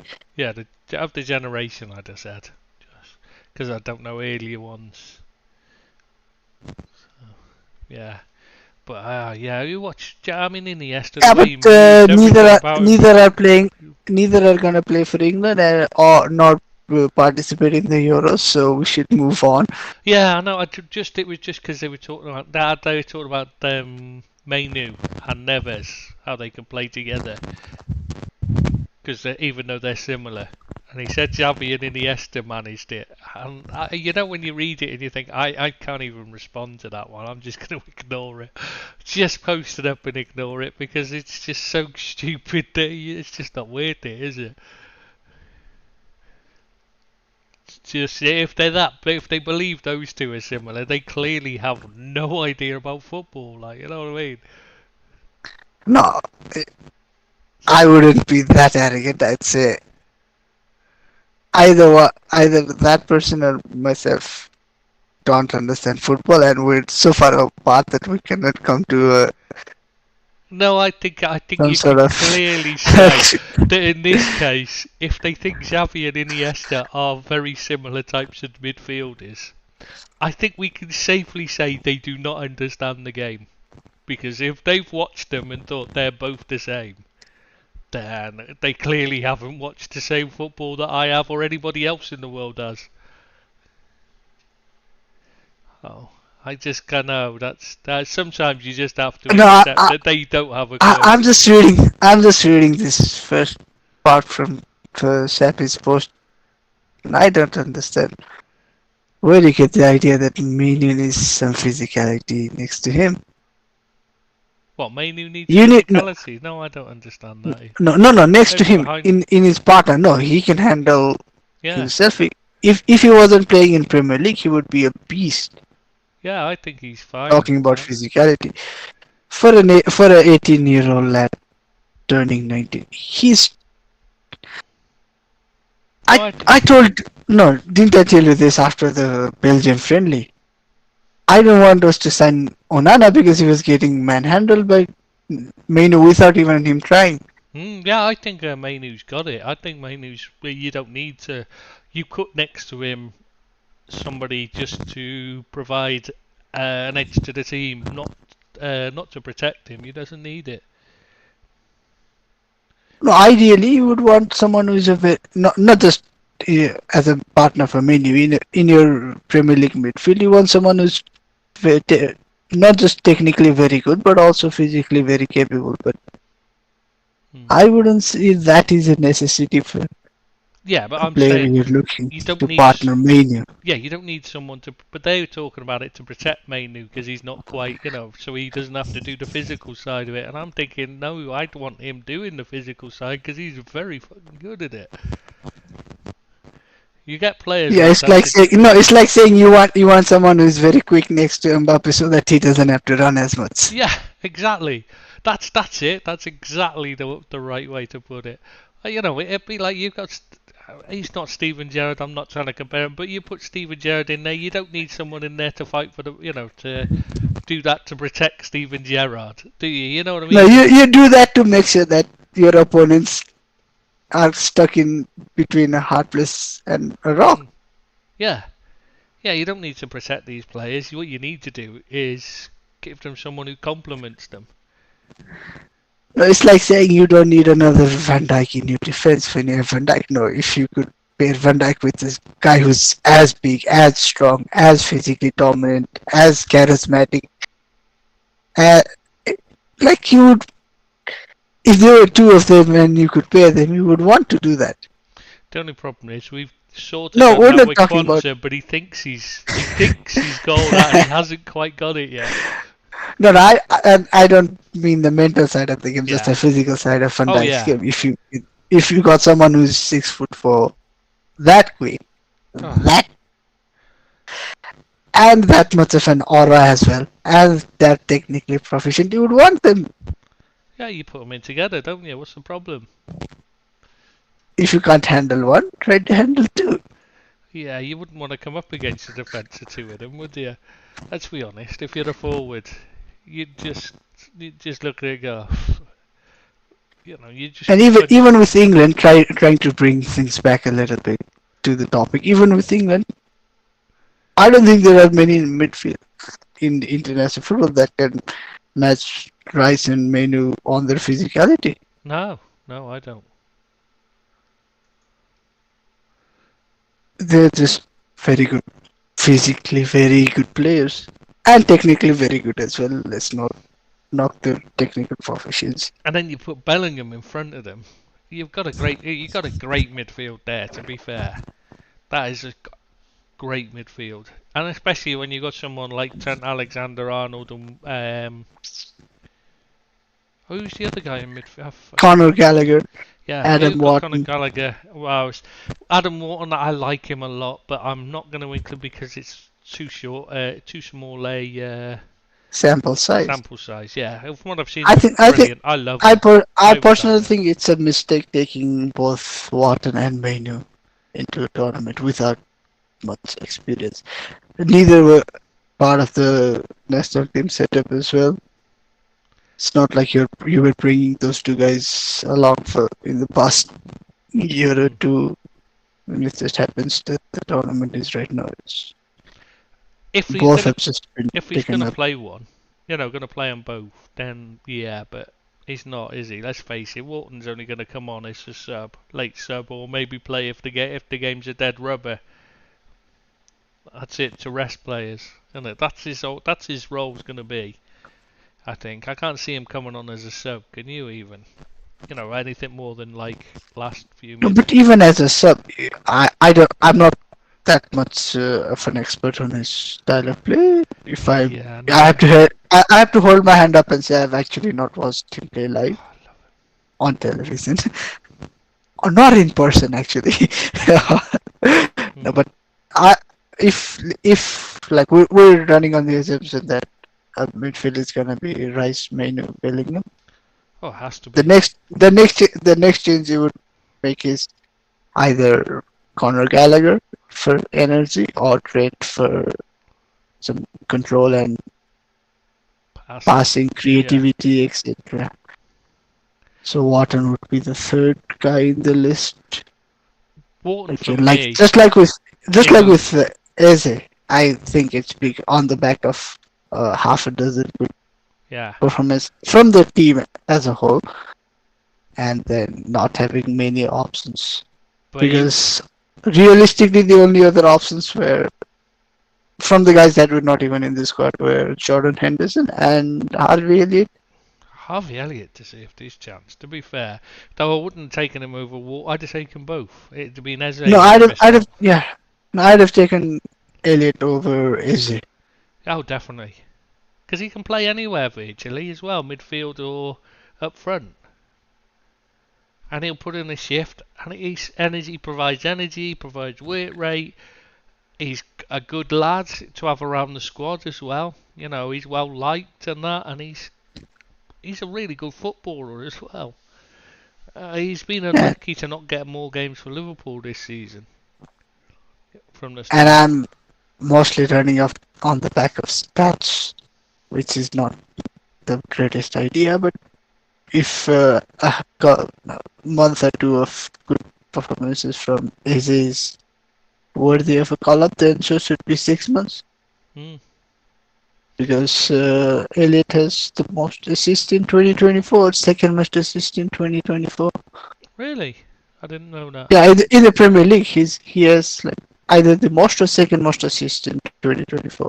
Wow, I didn't know that. Hmm. I mean, he's been really good. I just don't understand why Jones was in the list before him. Jones has been out. Don't get me wrong, I really like Jones, but he unreliable. You can't rely on him to stay fit. It's a shame, but the biggest problem is that coming back from injury, it takes him a while to get back to form, and he's just coming back from injury. You know what I mean? He's only played a few minutes since coming back from injury for Liverpool. And he was poor, very poor. So why you'd put him in, I don't understand. It's not like he's coming in good form. No, we've had this chat between the two of us before, but if he wasn't club homegrown and club trained by Liverpool, then there would be a lot more noise about his injury record. Oh yeah, I mean he's on a lowish wage for Liverpool players. A local lad, everything. Like there Yeah, are many things. yeah. You keep him around and because there's unless there's somebody coming through to replace him from the youth team. Otherwise, there's no point. When he plays well, he's brilliant at what he does. But it's just so many times he gets injured, and it's just he can't get a rhythm going, and just can't rely on him. I really like him, but even I would sell him if I was Liverpool manager. If I was in charge of transfers at Liverpool, I would let him go. I think I certainly wouldn't have picked him in the England squad. He wouldn't have even made the original squad listing, with the extra players. Wouldn't have put him in there at all. Much as I like him, just wouldn't have even considered him. Sorry. That's the way it is, isn't it? You've got to be ruthless when you're picking. You should be picking the best players in the best form. And he isn't one of them. So, right. Should we do a review of the season then? So I don't think there's anything else. Review of the, talk about start with top of the table, I guess. Man City. Surprise, surprise. Yeah, that's why it's kind of like, I guess, it's like, who cares? This is the thing, that it doesn't matter what they win, it's just not exciting, is it? Because No, it was a much bigger news when they didn't win yeah, against us. yeah, Like exactly. they went on a crazy winning run, but nothing. It was nothing surprising because they do that every season.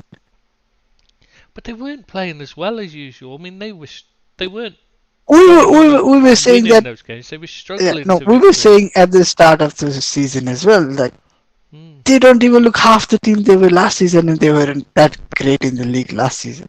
They were very good. For any other team, they were excellent. For Manchester City, they were only very good last season. But the season just finished. They were they were not even half the team for first half of the season. Mm. But it just never the title never genuinely felt like it was going to some other team. Now, there was a chance, but you would. I don't think there was a single point in the season where you didn't back Manchester City to win the league. I mean, they've got such a big head start basically with the money they've spent.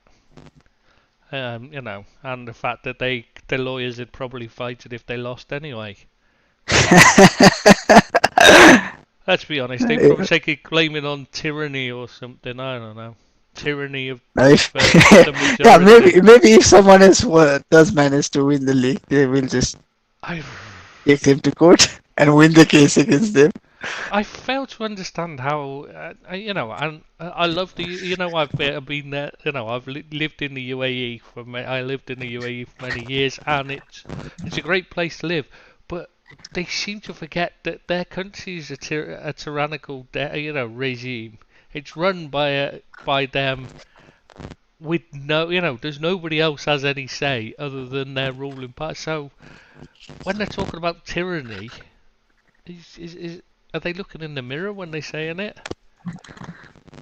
Or maybe they actually are making a case against tyranny because they know exactly how it looks.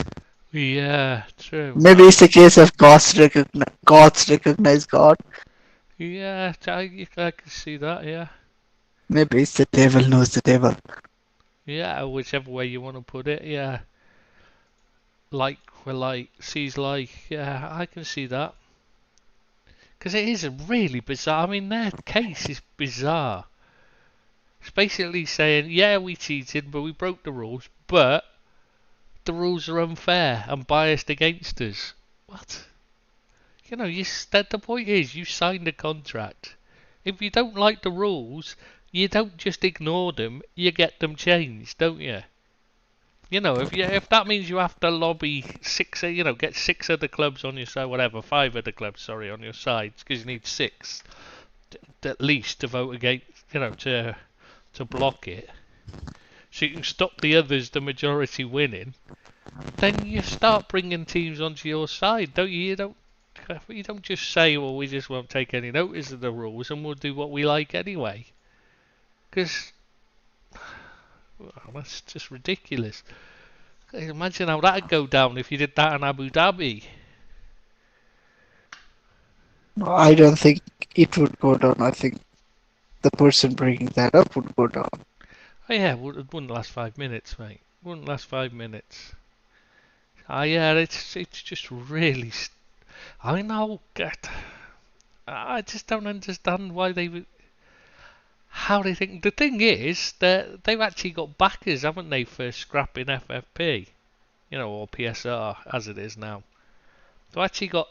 And the shocking thing is, Everton is one of the teams that wants to side with them.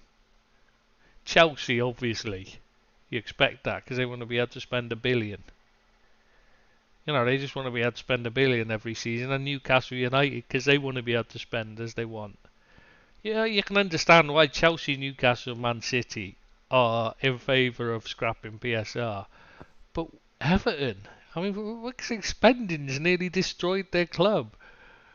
You would think they'd want, if anybody would want that in force, so that keep them in with a chance of surviving, because then the other teams around them can't go and spend big. It's got to be Everton, hasn't it?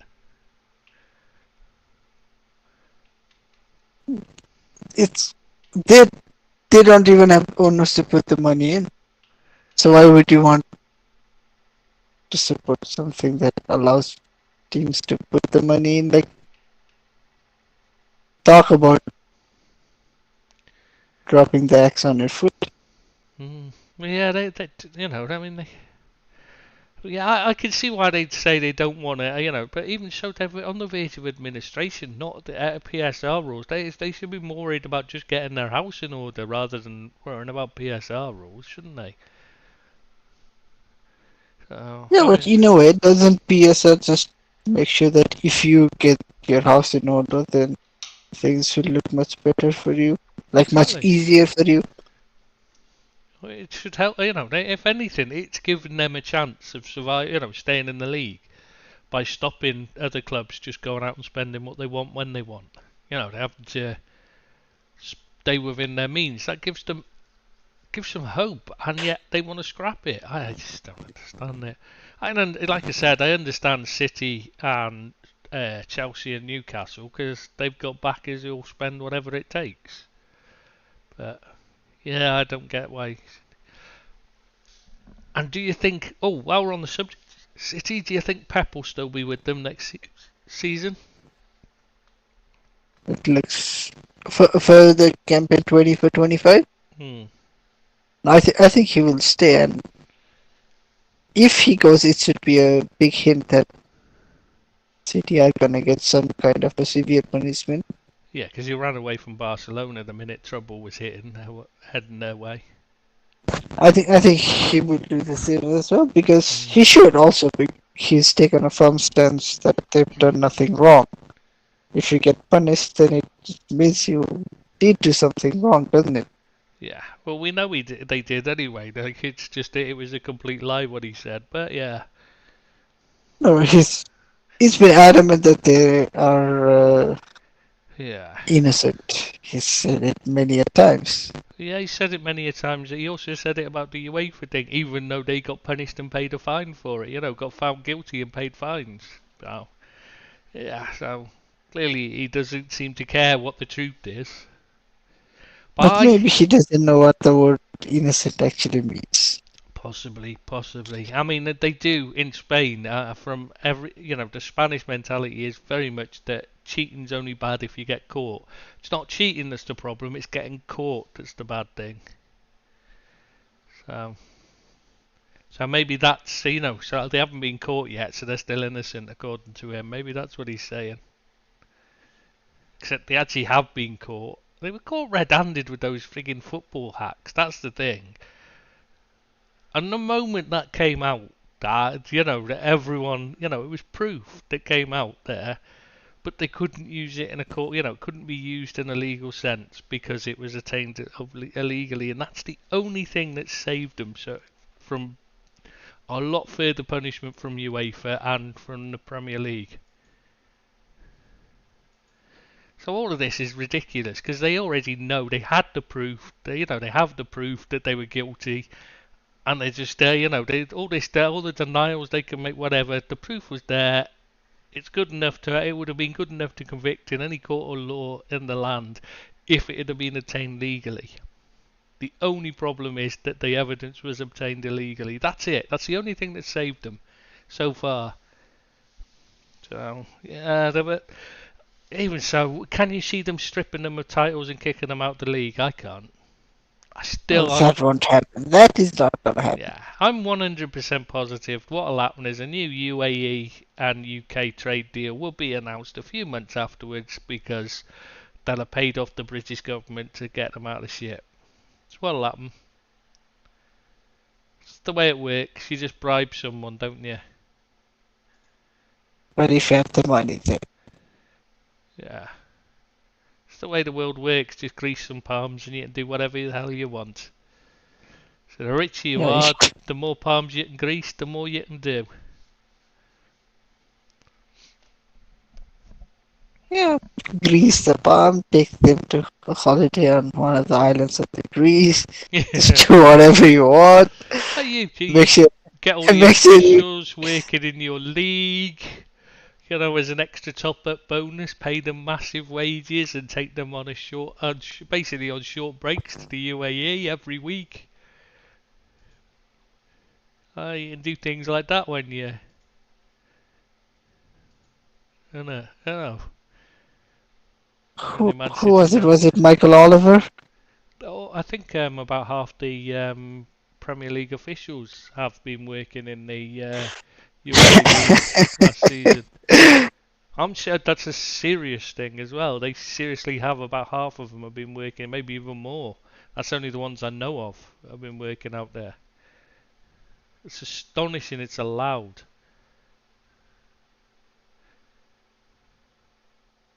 It's, now, like, when you officiate in one of those games, and the next you're a human. It's pretty easy that you make an error of Mm. judgment, some kind. Surely, even you should be aware that your integrity is going to be questioned. It has to be because you shouldn't be. You just can't have to not being.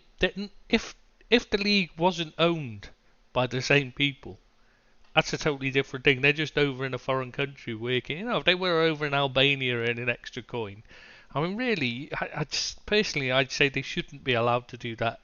Go over to Italy. If they want to do it, they shouldn't be allowed. It should be when they would have been working in the Premier League. So they should be either or. You know what I mean?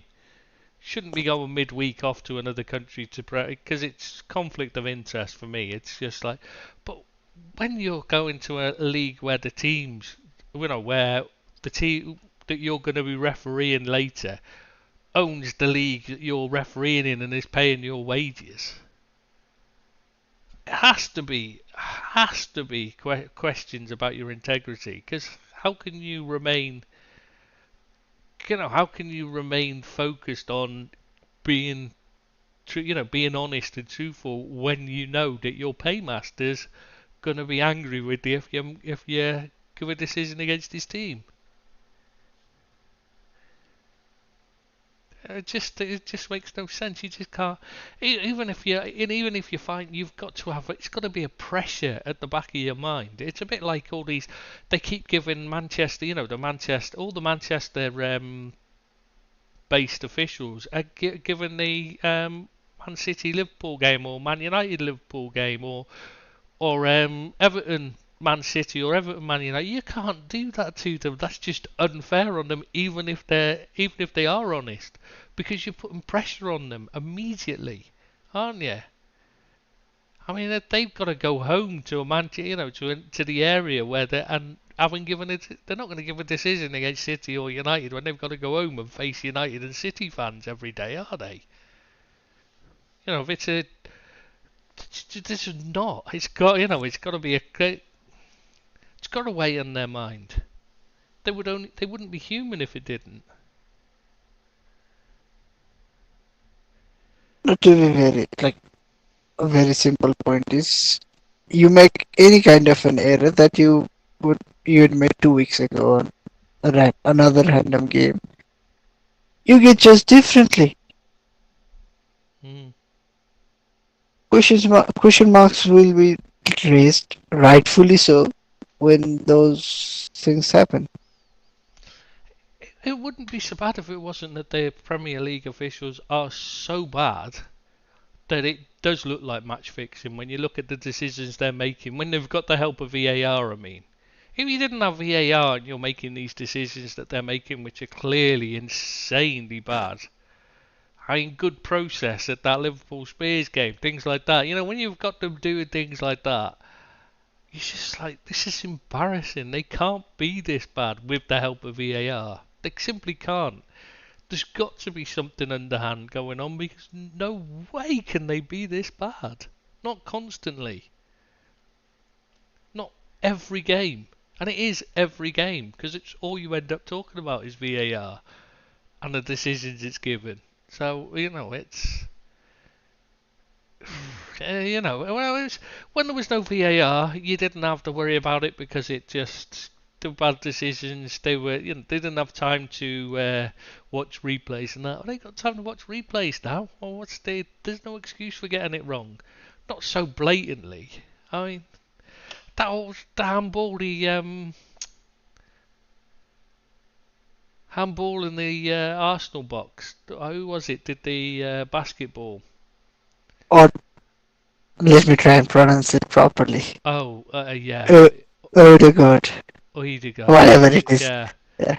yeah, exactly. I mean, that's so blatant. You can't tell me you can't see that on a replay straight away. It shouldn't take multiple replays to see it. You should be able to spot that immediately. That he's moved his hand towards the ball and banged it away. I mean, that's so. I mean, you know, this is just two instances that are clearly bad decisions that cannot possibly be made if you're not, you know, if you're fair mind, you're just not going to make those decisions unless you're favouring Arsenal, are you? In that one, you know, that handball, it's clear. No, I think you didn't use the correct phrase. It's not clear. It's clear and obvious. Yes, yes, exactly. I mean, that seems to have got forgotten, but it's but even when you do use it, No, the it's decision was clearly wrong, and obviously it was a mistake. But hey ho, we move on. we just ignore it because it didn't, you know, because it's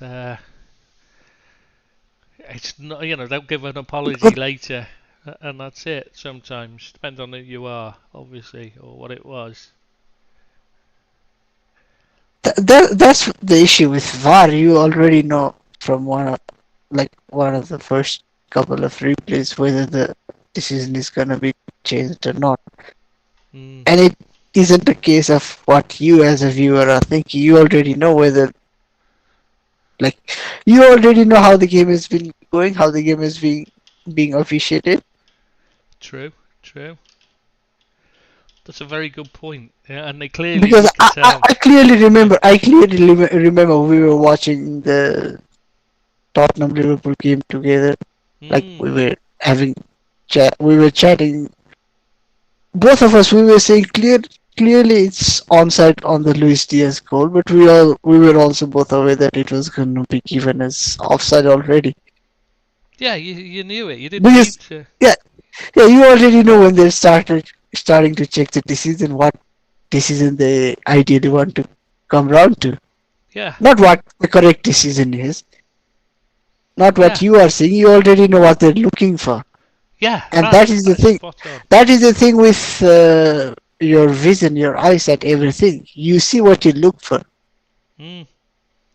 Yeah, it's like when people go. This is why I hate stats. When people use one of the things I hate about stats is people will go looking for stats that confirm their opinion. You know when they say so and so is such and such a thing. You know what I mean? I'm trying to think of an example. Say they want to prove somebody's a good goal scorer. No, They'll go it's no. looking for stats, so they won't go looking for stats to see if they can be proved wrong. They'll just go looking for things that prove them right. No, it's very easy when you talk about stats. The guy that gets a lot of praise and criticism using stat is Bruno Fernandes. Hmm. If you look, if you want to criticize him, you go around looking for pass completions. Yeah. And compare him to someone else who has the obscene pass completion rate to play the similar role. Hmm. Now, if you're a fan and trying to justify how great a player he is, you're going to go and look into his goal contributions throughout his career at United, for example. You're going to look into his injury record and say he's a never present. Chance creation. Yeah, chance creation numbers. Hmm. But those numbers, they all show some things, but they also hide some things. Maybe his You're gonna chance, go to maybe. bikini loot, aren't you? Hey, you're gonna come up with a bikini line. No, no, no. I'm gonna get there. Maybe a player's chance creation is high off the back of the fact that he plays in a system that is tailor made for him. Hmm. Maybe he takes all the set pieces. Yeah. That's already a chance. Yeah. Maybe someone has a lot of like a very good pass completion rate because maybe the system maybe they play in a system where they dominate the ball. Maybe where he plays more 5 yard 10 yard passes and not Exactly. like 25 30 yard passes. Well, stats shouldn't be like they shouldn't be proving a point. They should be used to make you question things, to make you think. Like when they Stuart Downing, when he played first season for Liverpool, and he created the most chances in the Chances. Premier League, but didn't get a single assist. Now, is that because he wasn't the crosses weren't into the right areas, or was that just because Andy Carroll's a shithouse? I mean, it's take your pick. No, you make a pass, right? Like Johan Cruyff says, like there's a difference between passing the ball and making a Yeah, pass to your teammate. yeah, yeah. Because Maybe do you maybe put it to maybe his you pass. correct Yeah. foot? Do you put it the right weight on it? Do you put the right spin on it to make it possible for him to like do whatever he needs to do?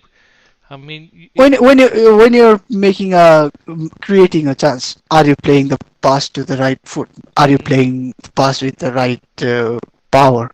yeah, is it gonna get? Are you playing? Yeah. Are you playing creating the chance towards traffic or away from traffic? Mm, yeah, Those things don't get. There is literally no stat to tell you whether the pass was to the right or left, and whether that was the right decision or the wrong decision.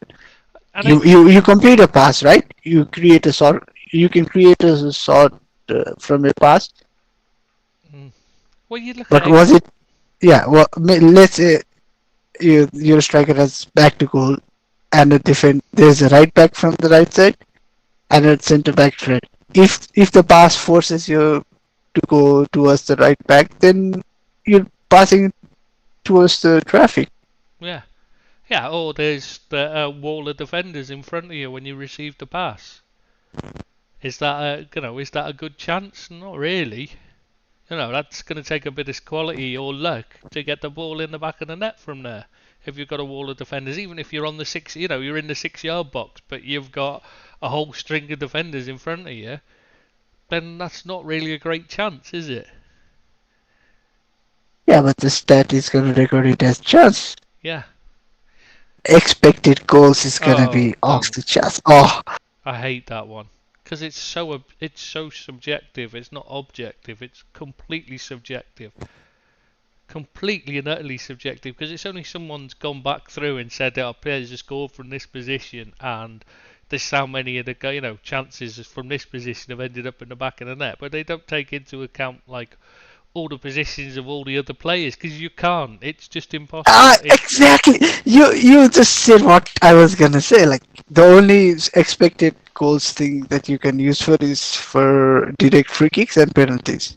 Yes, exactly. Yeah, And even then with direct free kicks, there is some kind of a gray area. With penalties, it should be clear. yeah, yeah. Usually, this many penalties get taken, and then this is even then you have to again consider the guy taking the penalty. And the goalkeeper. Does he have a 90% conversion or a 65% conversion rate? The goalkeeper, does he have a 1 in 10 save rate or 195 save rate? Or has he never made a save from a penalty in his career? Because there are some out there that haven't. No, De Gea went through almost like a decade without setting a penalty. Mm. Yeah, I mean it's understandable. It doesn't make him a bad keeper, but yeah, that's something you've got Also, to a consider penalty if you're doing against an him, yeah, XG. but a penalty against him is a better chance than penalty against Samir Handanovic. Hmm. Yeah, and that's not taken into account in XG, is it?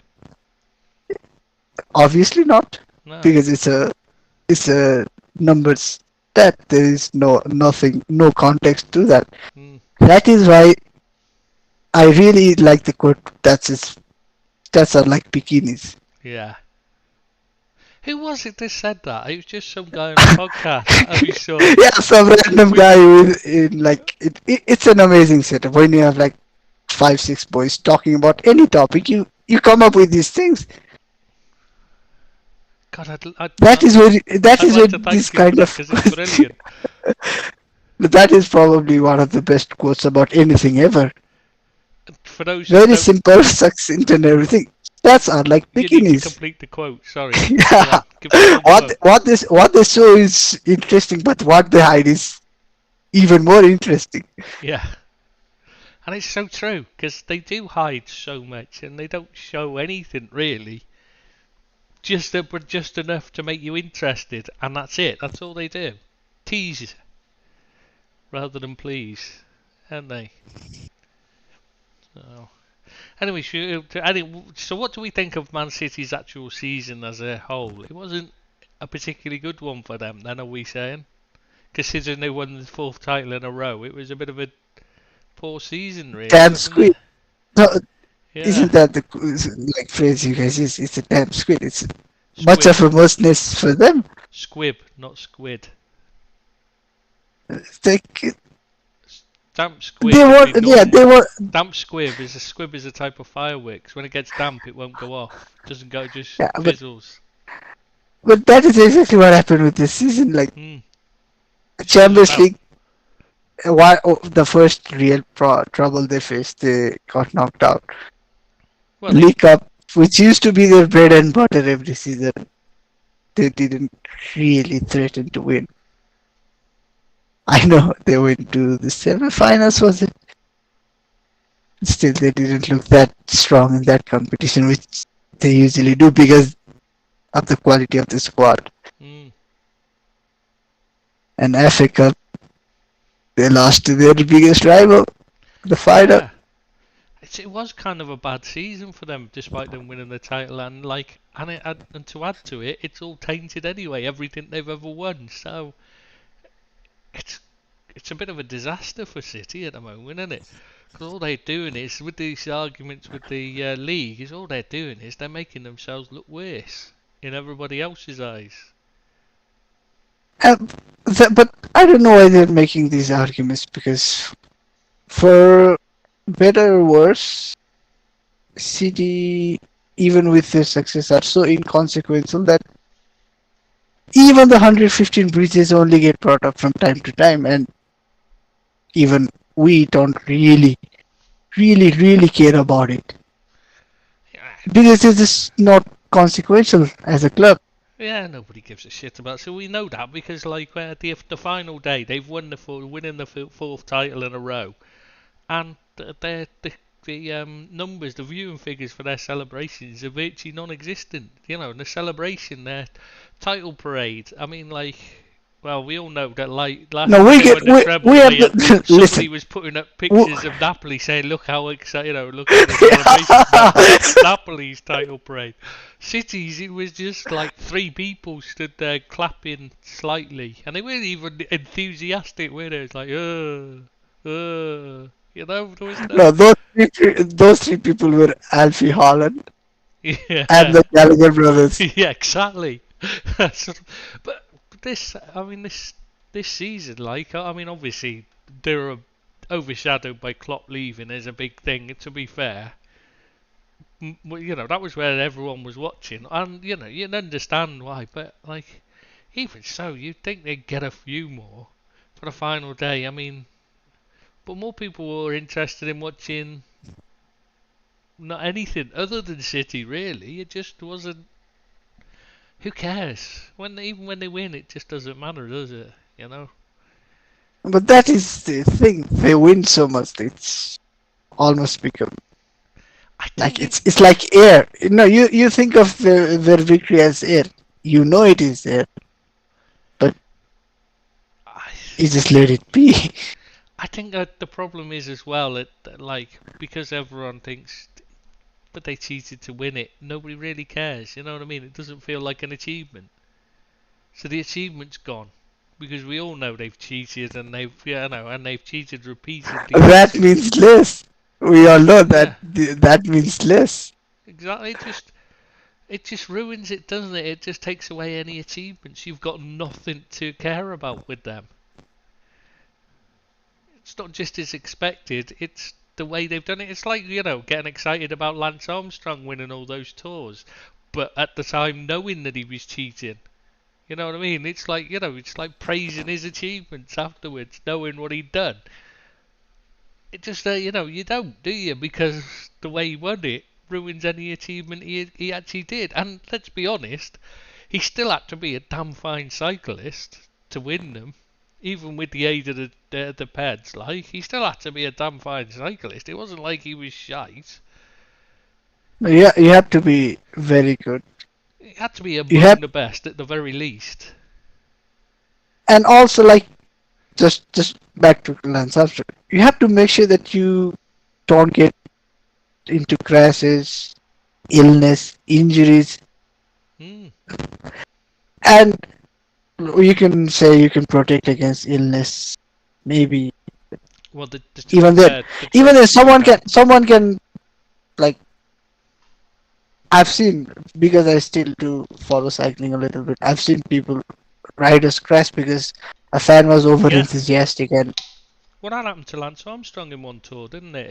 He crashed, but the guy, was it Lars Ulrich, who was his main rival? yeah, oh, right. Yeah, he actually stopped and waited for him to catch up, rather than just buggering off and leaving him there to. He wanted to make, he didn't want to have that No, advantage you want to beat the guy, not yeah, he wanted to beat him the fair, luck. Yeah, properly. Because fair what and happened square and was all the that. fans bag, in that he caught his handlebars on a bag, and so yeah, yanked him over like, and rather than just ride off and leave him there, he waited. And that's apparently he turned up to give one of his title celebrations. Ulrich actually turned up to give a speech to congratulate him. He was a doper as well, though. Yeah, maybe it was like we said with the UAE and Tyrion name. The Mm. devil knows the devil. Yeah, yeah, true. But yeah, anyway, so Man City's a bad season for them, and it doesn't really matter any because no one gives a shit about City. They're just irrelevant now, and it's a shame because at one time they were a great old club, but now, in the days before when, like, I remember Keegan managing them and stuff, and they were. I just didn't like them. Not saying I liked them, but at least they meant something. Now they just don't mean anything to anybody, as you can see by their crowds. And their I, title celebrations. It's embarrassing. I get the feeling with City that not only they're not liked, but they're also not respected anymore. Yeah, that's the thing. It's the respect's gone with them. There's no respect there for them. Even No. even now, like where there has been a lot of mishandlings at Everton. Mm, Just like since we're talking about a neighboring club of ours, there's been so much mishandling at Everton, so many controversies and everything. But at least there is, at least from my side, there is some sort of respect towards the club and the fan base. yeah, I'd hate to see Everton go out of business. Whereas if Man City went out of business, I gotta be honest, I wouldn't give a toss one way or the other. They just don't matter. They're no more than like, I mean, Bury would matter. When they went out of, was it Bury? Yeah, it was Bury that went out of business a few years back. They mattered more to me than City would. You know what I mean? And I don't remember ever seeing Bury play, but they matter more. There's more respect for them than City now. They've just ruined their own legacy, gone because of the way they're acting. they're acting like toddlers throwing a tantrum, aren't they? That's what it is, and it's just You must be self-aware when the best arguments you can make is see they're also spending money. mm, When yeah. someone asks about your spending money, your financial might, your financial uh, dignity and everything, if the only argument you can come up is they're also spending money, then maybe you should be aware that Should be, there but is at least some questions to be raised legitimately. I just think self-awareness goes when you've got that much money. Because you stop it because nobody tells you. Nobody makes you look in the mirror and think about what you're saying. Nobody makes you consider your actions and your. It's just people are just you just get surrounded by yes men who are only interested in taking some of your money for themselves. That's it.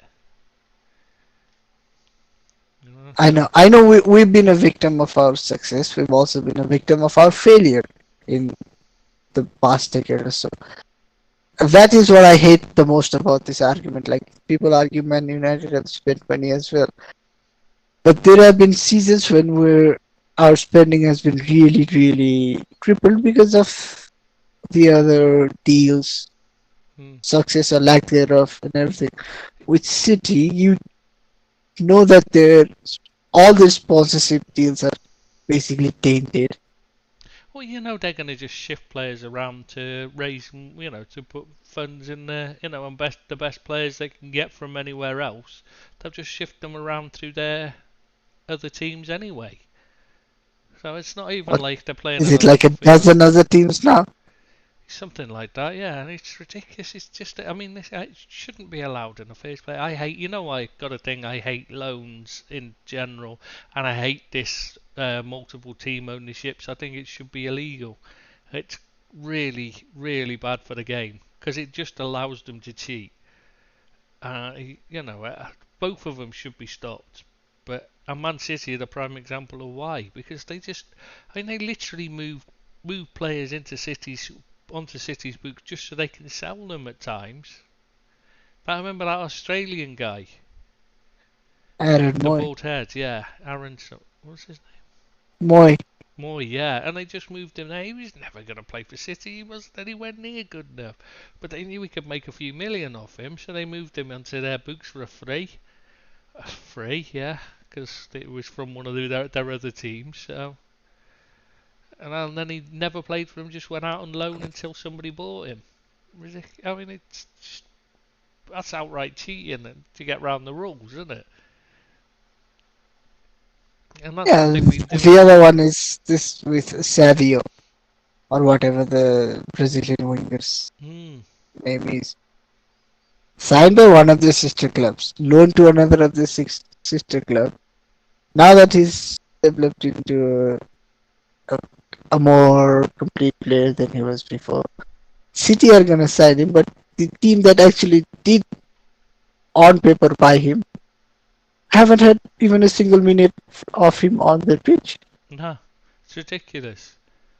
It's just, and it's not right. It's not fair on the fans of those other clubs because they're being cheated, even if they don't realise it and don't think it. They are being cheated because it's not their team. They're nothing. They're just a feeder. And I can't believe that anyone can be happy with their team being a feeder club. They're just a toy Hmm. plaything for them. It's just not. It's not the way it should be at all for me. I don't like it. Anyway, we should move on. Let's get on to Arsenal because, this is we've only done one so far, and there's another 19 to go. So Arsenal, good or bad season?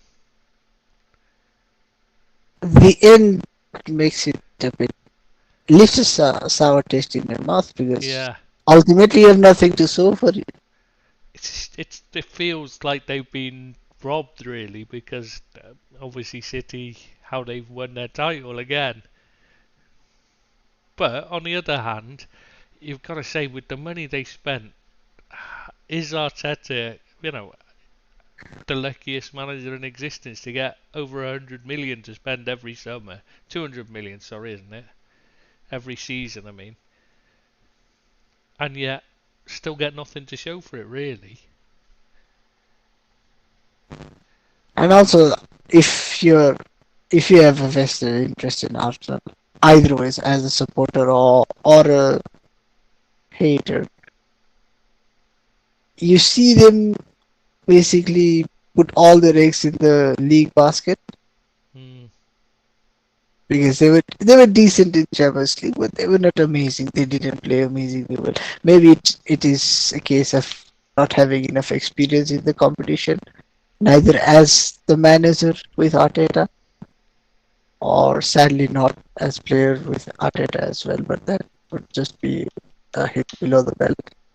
yeah, I don't think that's relevant to No, coaching but anyway. I think the, it's a the, totally different thing. no, but there is some, if nothing else, there's different kind of travel involved. I would think logistics, Well, it never really stopped training, Mourinho ideas. doing well in Europe, though, did it? Or But Mourinho is a he's an exception. It's like saying a high school dropout yeah, but is you a can say it's billionaire. such, But there are millions of high school dropouts that are behind bars as well. yes, but the thing is, you're saying it's but this is a sport where people, unless they've played at some high level, very rarely get a chance to get the top jobs anyway, and that's more No, of a no. problem, isn't it? Let's not talk. Let's not go into Mourinho Yeah, with yeah, because we're talking about let's Arsenal, because yeah. it's yeah.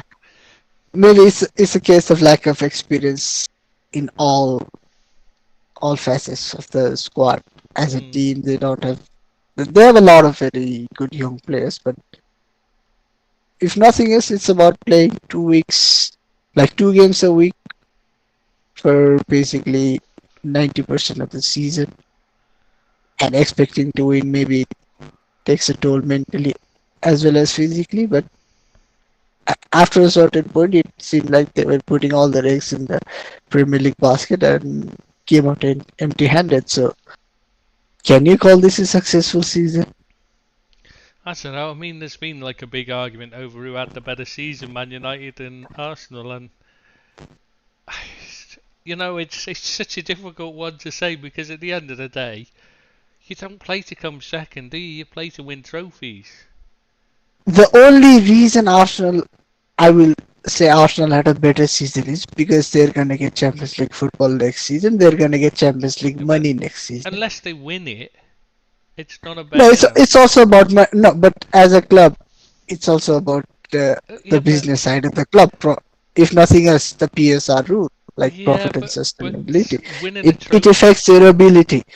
brings in Right now, a you similar amount. no, but Chris, come on, you have to admit. Right now, you don't compete against another good team. You compete against the financial juggernaut of Man City. Mm, You don't start the season thinking about getting 90 points. You start the season trying to get to 100.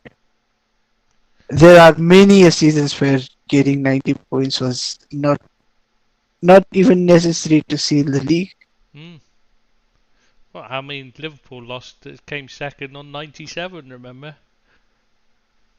On 93 or something as well, like some of the highest totals ever, Yeah. and you didn't even win the league. That is the level City have sadly gotten with the with the tyranny of Premier League, right?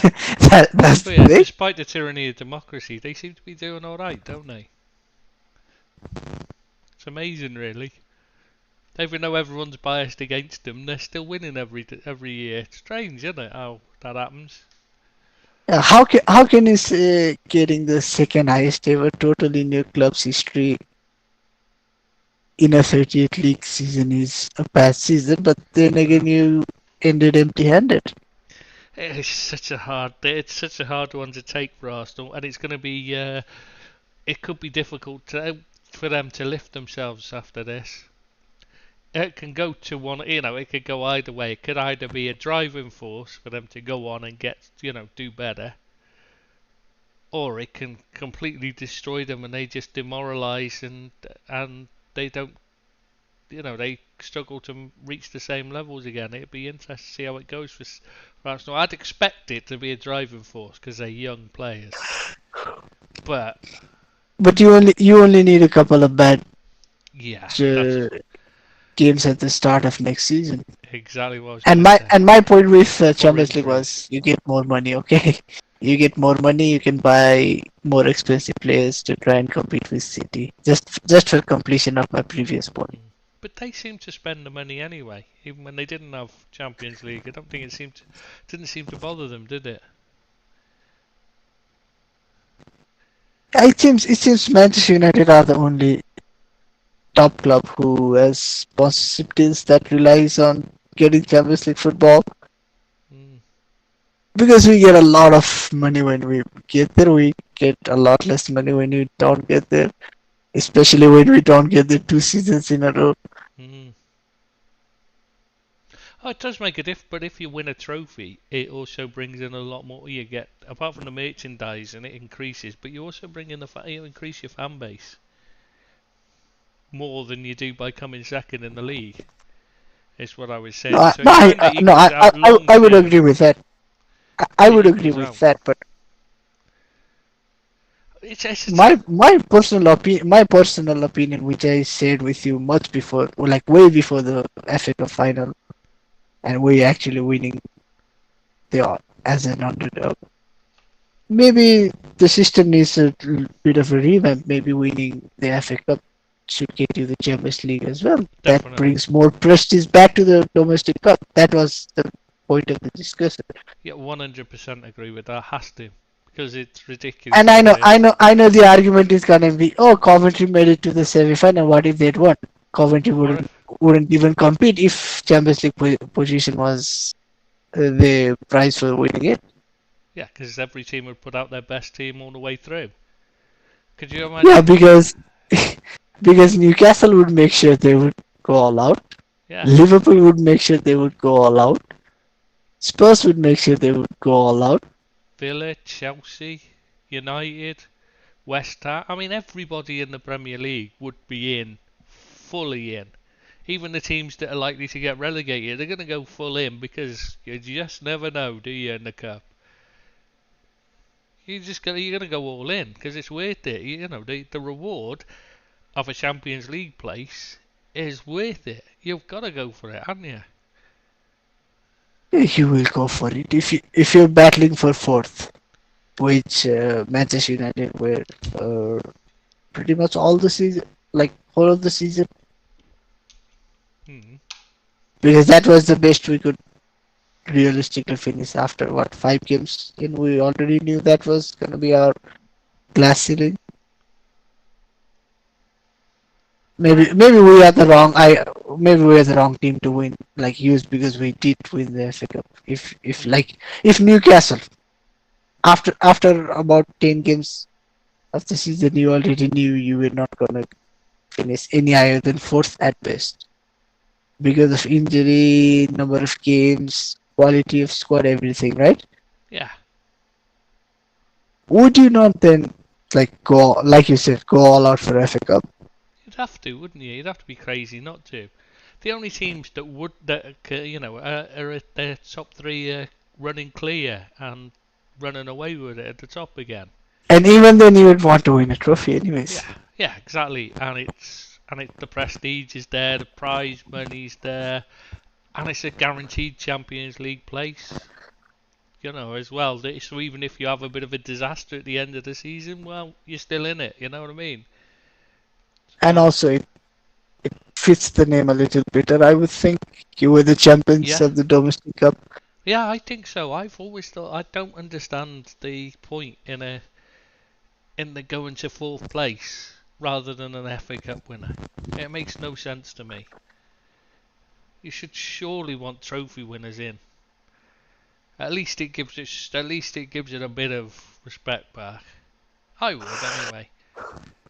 I mean, all the leagues. It would be the same for every league around the world. If you put the domestic cup winners as the fourth player, or fourth, third, or whatever team in the Champions League, it would make it a lot more important a competition for all countries. and bring back the magic of the cup for all of them. Yeah, but yeah, I'm so torn on Arsenal. I mean, in 10 years' time, nobody's going to see they came second, apart from a few, Arsenal fans. Will be the apart from the Arsenal fans. I mean, and No, no, no, no. nobody's going to Arsenal, care no, that no. they came Arsenal second. and Spurs fan. Yeah, Spurs fans Spurs, will remember they it will because also yeah. remember that them losing the game was Yes, the that's reason they true. didn't That's win. true. You make a good point. But I mean, in general, like in the vast majority of football fans are only going to see Man City win the league, Man United win the FA Cup, Liverpool win the League Cup, and the rest of it doesn't really matter. Coming second or third or fourth is irrelevant, really, in that respect. Other than that, for the vast majority of football fans, isn't it? No matter which team Yeah, it is, it I doesn't. was gonna, I was gonna ask you, like, would you rather finish second, a point behind the league leaders, or third with a trophy as well? I'd take what season we had rather than Arsenal's season. Yes, because it gave us a trophy and it gave us something to celebrate. Klopp going with with another trophy. Yeah, it's for like Liverpool are about winning trophies. It's what Liverpool's built on. You know what I mean? So yeah, you want to win trophies. I don't want to come second. I want to win. If I'm not No, first, second and I'm win not nothing. Yeah, interested. second and nothing is not as good as third and something. Hmm. But yeah, it's you want to win trophies. Second is the first loser as well. You know what I mean? That's that simple. So yeah, no, you'd want a trophy always. I think Arsenal would have given when it happened, as it happened. I think they'd probably have preferred a trophy in the FA or League Cup and come third rather than the way it ended. I think because that was the hope killed them, didn't it? The Arsenal fans. They might not think it now, but in 10 years' time, when they're looking back at it and going, yeah, but we only, we just missed out. It's one less trophy they could have had. You know what I mean? It's definitely something. It's better long term because you forget the games and that. You forget most of it. You just remember the trophies in the end.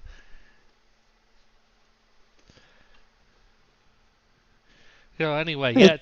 But do we think Arteta should have won the league by now?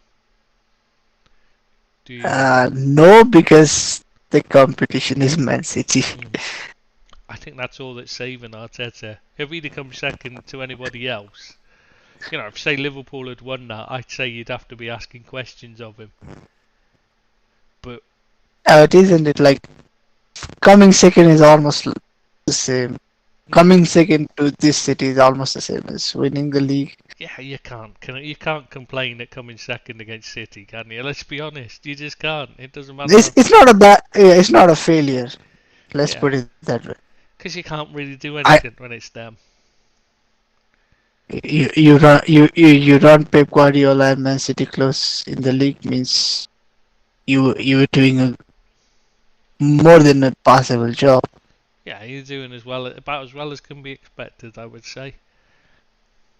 But I did think, Rice might be the difference, but it wasn't quite there because they still hadn't got the striker. That's the only thing. He's got to learn to stop letting the players he's already got go for inferior players that he signs in, brings in. I thought he'd learn that from Saliba, but it didn't quite. Balogun would have been a great option to have on in the squad. But sad thing is, Balogun will probably never amount to anything now because the disappointment. You know what I mean? It's one of those where it's career defining for a lad.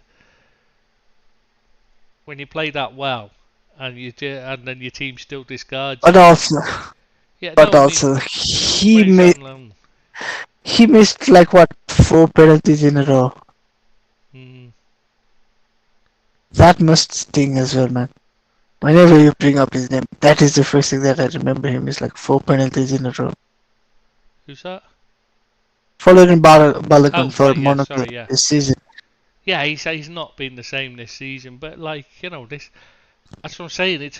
I think for me, I think he's mentally he's been destroyed by being discarded after doing so well, and then he's looking at Arsenal and thinking, I mean, how bad must I be that I couldn't get in when Jesus was up front? You know what I mean? And he can't say, And even he's Nketiah admitted is he the can't score backup. goals. Hmm? And Nketiah is the backup. Yeah, exactly. And he can't even get in the team most of the time. And he ends up playing Havertz as a false nine for large patches of the season. Who, fair enough, did well, and I think he's a good player, Havertz. That's not a thing, but like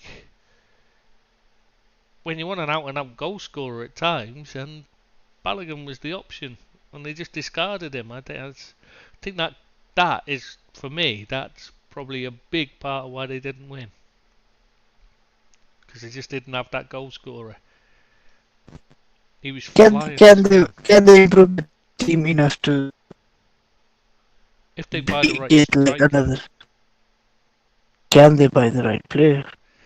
And I don't think it's just I don't think just getting a striker is gonna solve all their no. issues.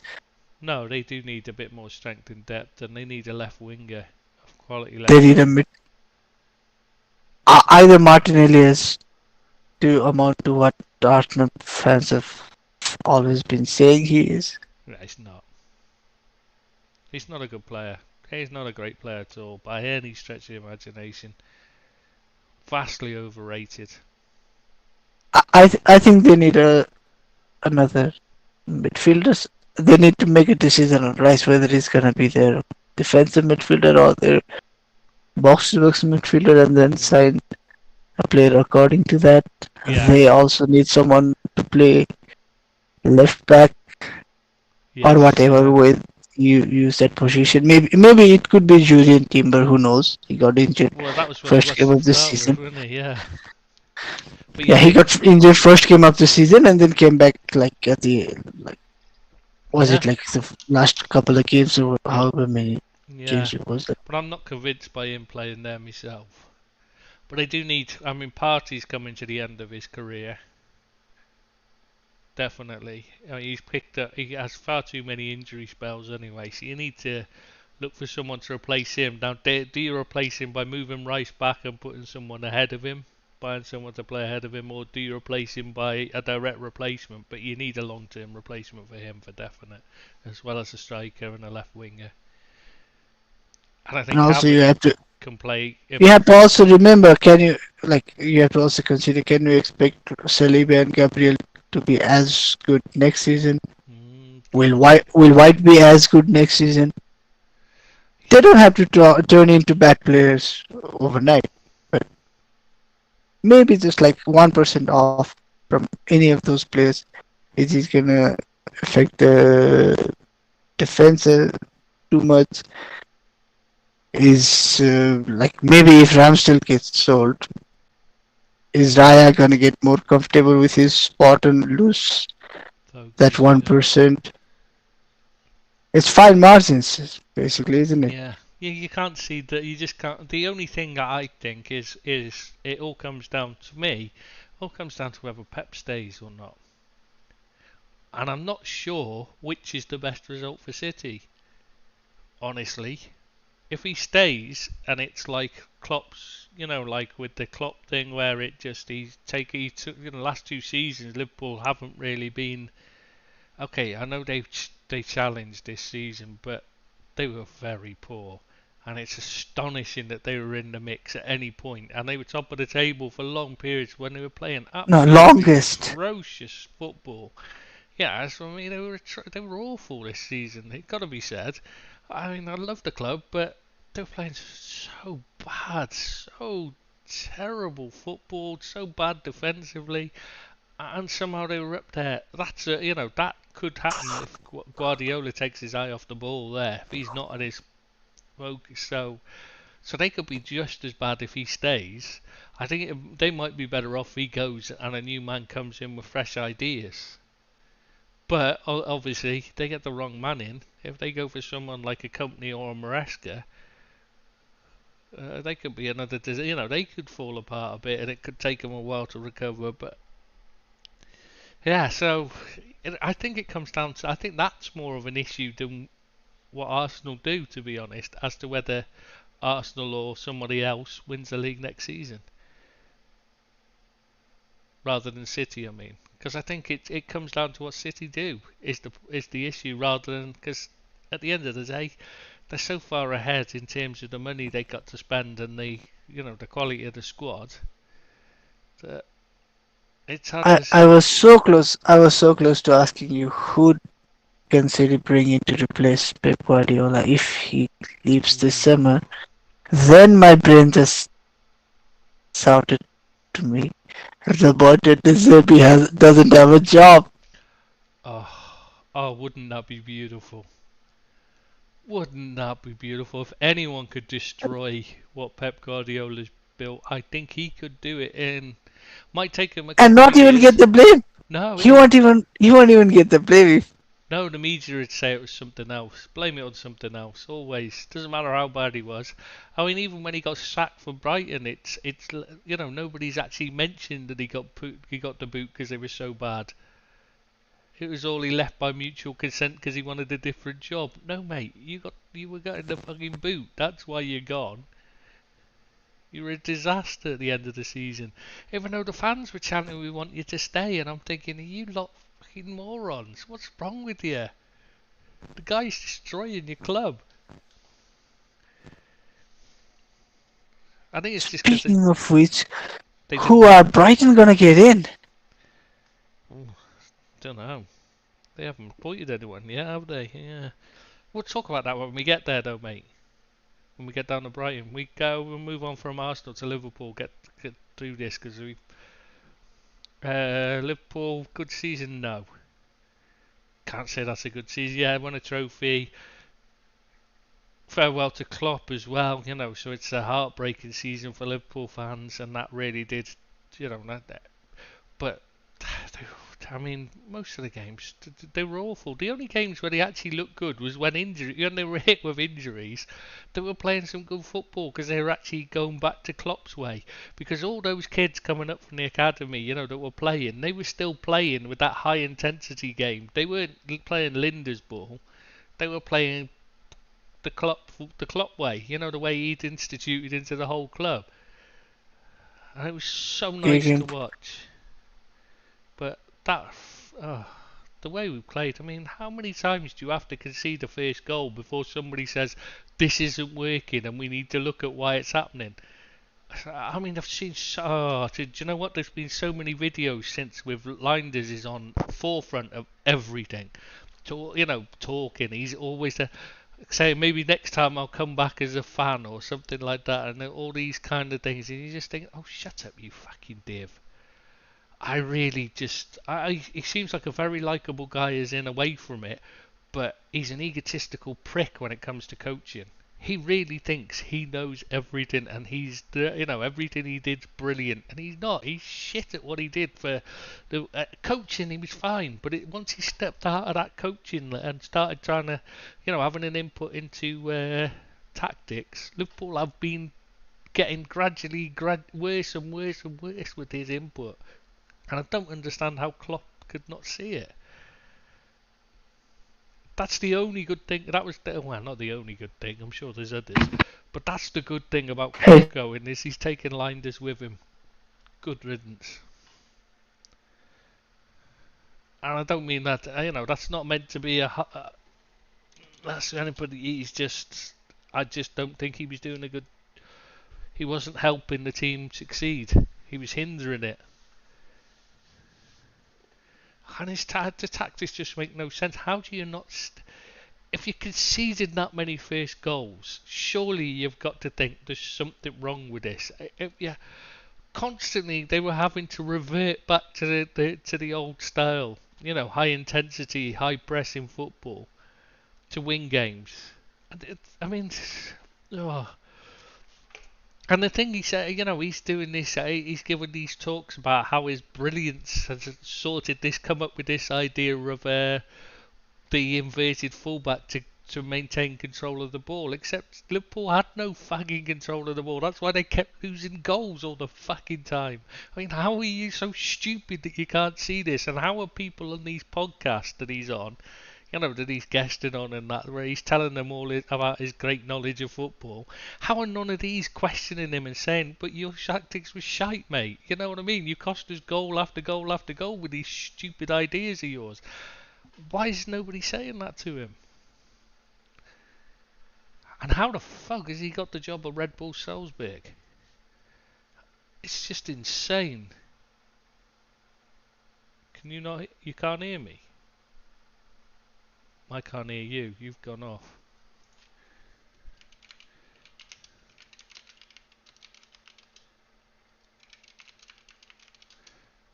I'm just trying to. I was just trying to fill in because you went. It went off literally, and I don't know whether you can. You can't hear me, so I don't know why I'm telling you this. Yeah.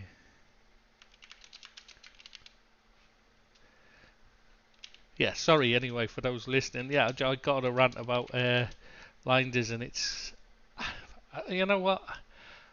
He was a big part of the success early on when he wasn't having much input, and the tactics were tried and tested. But once he got his tactical input in too strongly, it's been a disaster ever since. Control is. You can maintain control with the high. I don't understand this thing about you can't maintain control with the high intensity play.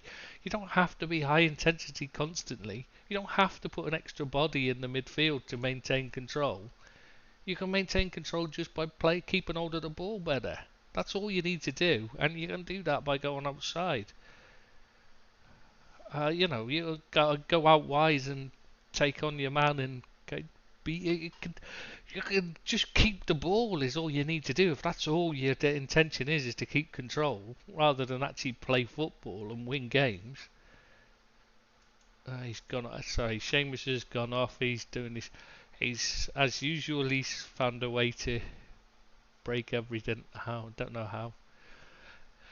Oh, he does it. I've lost the thread of my rant there, but it just really annoys me because I normally love watching Liverpool, but this season's been a real trial to watch. The last season was as well because the tactics were poor, but this season on the verge of winning a trophy, winning the league, the FA Cup, and the Europa League. All of them were very winnable, and the tactical plan just destroyed any chance. It's just so frustrating. Because this should have been a great season. Even if we didn't win any of them, it shouldn't have been. It's the way the team capitulated that made it so bad, rather than the fact that they didn't win it. That's what hurts most. And it was a capitulation, and it hurts, badly hurts, really badly hurts. I don't know what he's doing now. He's playing about with he's got his sound off and that. Oh god. It's hard work working with it, I tell you. I don't know why I'm surrounded by such incompetence when I'm such a professional presenter. Yeah. Anyway, what was I? Yeah. So I think this season was a extremely disappointing one because the potential was there to at least make things take things to the final day at least in the league. The potential, they should have been in the final of the FA Cup at least. Okay, Atalanta, Atalanta are a great side who played really well, but if you get your tactics right, it was because they got their tactics right and Liverpool didn't counter them. So, overall, if you actually looked at player for player, Liverpool should be capable of beating them. So, no, I can't have it as a good season, even though we got a trophy. It has to go down as a bad season because it promised so much and delivered so little. It's really disappointing. Yeah, I mean, it's just such a talk about damp squibs. That's the ultimate one. The way that ended, and then to end, and then to have to go through all the emotional losing of Klopp going as well. It's been a tough one. It's going to be interesting to see what Slot can do to taken on a level. He's actually taken over a team in a really good place, which just needs the tactics to be right, rather than having to build a side to compete. He's got a side there that can compete. He just needs someone to get the tactics right. I don't know what he's doing. He's muted himself. I wonder if he knows he's muted himself, or whether he just doesn't know what he's doing. Who knows? It's Seamus. He's probably not got a clue. Oh no, he's back. Oh. Yeah, you left me there in the middle of my pet Blinders rant. It's a good job I was in the middle of it, because I could just keep going. I had plenty more to say. How he'd rebuilt the entire, according to him, he'd rebuilt the entire training ground and everything. But like, I managed to pull on through, and I soldiered on like a true professional. And I don't think anybody even noticed you weren't here, to be honest. So, should we move on then? Oh well. Oh, what? What was that? Why are we having sound issues? Oh, we can hear you. It's just really weird sound. What have you done? Holy fucking barbers. Oh dear, you've broken it. Football. You broke it. You broke it. What are you doing? You broke it. Oh shit, what are you doing? What are you doing? Oh shit, what are you doing? What are you doing?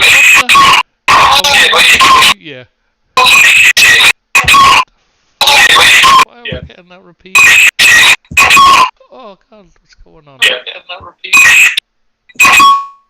What the fuck hell's going on? What is going on? What happened there?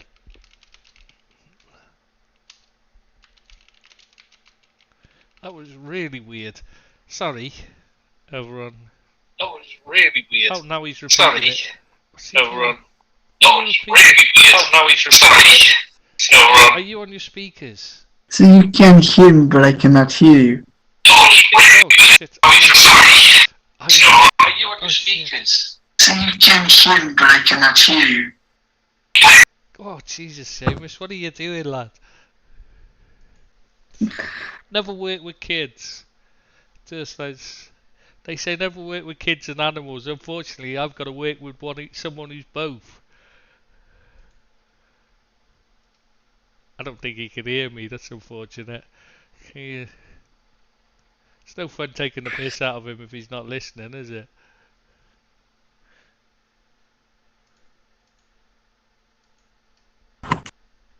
So, are you back yet, Seamus? I have no idea. So I'll just move on to Villa anyway. Yeah, I have no idea what you did, but well, I'll just move on to Villa, because like, I think we've pretty much covered Liverpool. Villa, I mean, top 4, good season for them. I'd say, they weren't really expected to do that, so yeah, I think you'd say this is what you call a Brucey bonus of a season. I think they've had a really good season for what for their expectation. It wasn't so long ago they were still in the Championship. So yeah, I think they can only be pleased with the way they've performed, and yeah, that's the thing. It's not just the fact that they've come in fourth; it's the way they come in fourth. It's the performances they put in. Some of their performances were really, really good. She threatened to do a lot better. Even if I try, you cheeky bastard. If only I could hear him, it would be much better. He doesn't know how to use technology, that's what it is. Need to get Billy in to fix it for him. Christ, I tell you what, we get our technical stuff gets no better. We've already got Billy who can't connect. Seamus who hasn't got a clue how to use a set of headphones. And so ends up always breaking it at some point. How we had Ahmed on, he couldn't even figure out how to get in the chat, how to get into the server. Oh, it's disaster. We really aren't very professional, I apologise. Have we tried turning it off? If he turns it off, he'll never get it back on again. He need to get it. He need to get somebody else. He need to get his sister or someone to come in and switch it on for him. That's the problem. Maybe run. I'd say you could run next door and get a family, get a neighbour to switch it on, one of the neighbour's kids. But I've seen his house. It's in. Apart from the fact it's like the size of. It's the size of a small village, so it'd take him about 3 days just to get downstairs. I don't think there's a house near it to run to get there, to get a neighbour's kid to fix it for him. Oh, yeah. Anyway, so Villa, really good season. They got to be. The fans must be really delighted with the way they've ended up in fourth, and that can't really complain with that, can you? For them, I think that's. Not after if they've been in they've been in the Premier League for 10 years or so, and a slow build up, then it would have been expected. But it's what 3-4 seasons they've been back in the Premier League, and to finish top four, I think that's fantastic going. Especially when you look at the teams they've beaten as well. I mean, Newcastle, Man United, Chelsea, Tottenham, to finish above all them, that's some going, to be fair. So yeah, well done Villa. Spurs, after the way they started the season, you've got to say finishing fifth is an absolute disaster for them. It's very Spursy though, isn't it? To do so, to put yourself in a position where it's all yours to take and then just throw it away. I have no idea what Seamus is doing. Why doesn't he just log in on his phone? It's obviously far too difficult for him. Bless him. He could just log in on his phone. He just has to log into Discord to go on the server. It's not difficult. All he needs is Discord on his phone, set of headphones. He'll be away. But this is Seamus Luckender. That's why we call him the Luckender, because he just can destroy anything. He really can. He is the ultimate Jonah.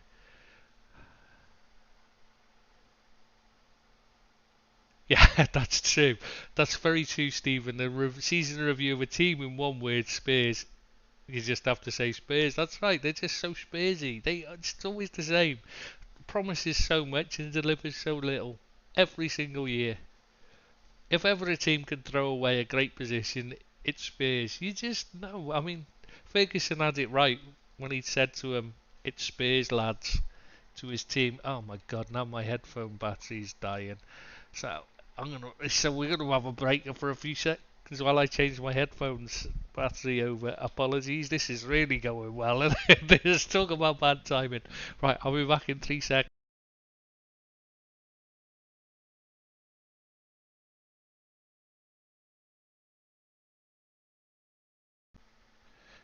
Is that back?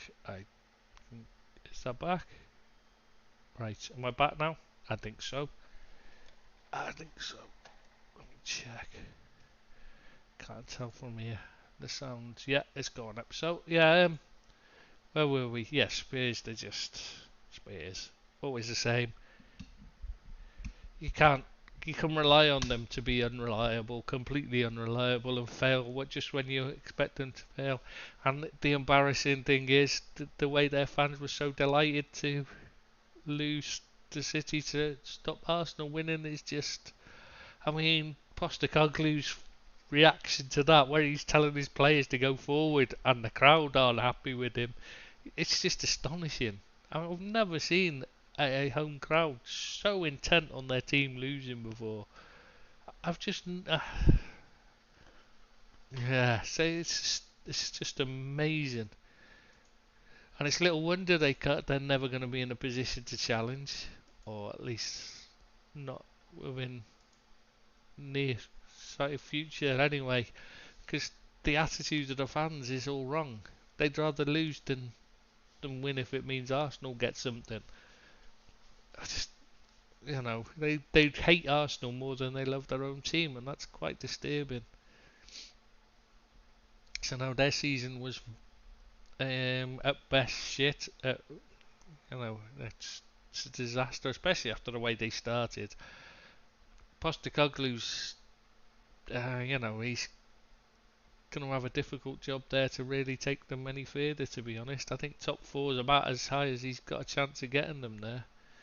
So, yeah, bless him. He's really taken on the wrong job there, and I think he's beginning to realise it. A bit like Conte and Mourinho did, where they think they're going in to win things, and they're finding out that, yeah, you're at Spurs, that's not how it works. So, on to Chelsea, came 6th. Hey, I mean, you know what? You'd say it was net a disaster after the money they spent. I mean, 6th isn't good, but after the way it started off, I mean, they rescued something almost. So it doesn't feel that bad. It feels like then they decide to sack the manager, which kind of kills. It's bizarre. It really is a weird thing. I mean, okay, I'm not a big fan of Pochettino. I don't think he's a winner, and I don't think he was the right man for the job. But you don't sack him when he's doing well, especially not when your option is to bring in Enzo Maresca, who I am not a fan of at all. I've watched his Leicester side a lot last season, and every time I just thought these are there for the taking. Every single time, this team were there for the taking. I can't see that he's a good choice for Chelsea at all. I think it's just it's disaster waiting to happen. Just like most of their transfers, really. So their transfer policy's been a joke, and now when their choices of managers have been a disaster as well. Not just the choice, but the way they've acted with them. I mean, everything's just it's just a mess. Are they thrown the league? Yeah, it's. I mean, what do you say about Chelsea? It was a bad season, but they kind of rescued it from an even worse situation. But that doesn't stop it being a bad season. I think that's what you got to say. As it was a poor. You spend that kind of money in 2 seasons. You spend £1 billion. You've got to do better than this. You've got to be better than 6th. It doesn't matter if you have to complete. You should be able to rebuild a whole. You should be able to rebuild a whole team for £1 billion. Was it the right call to sack Poch? Not when the choice was to bring in Maresca to replace him. No. If they just, why don't you just use your phone, Seamus? But anyway, to bring in Maresca, no, it's a terrible decision because he just doesn't impress me at all. I don't think that'd matter if he was if you got someone like a Xabi Alonso, a Thiago Motta, someone like that, then you'd say it's a risk, but it's worth taking. He's someone who can inspire them, and it might even work in his favour being young because he'll connect better with them. But when it's someone like Enzo Maresca, who's just, I mean, I've watched that Leicester team. I do not understand how they got promoted. They were abysmal.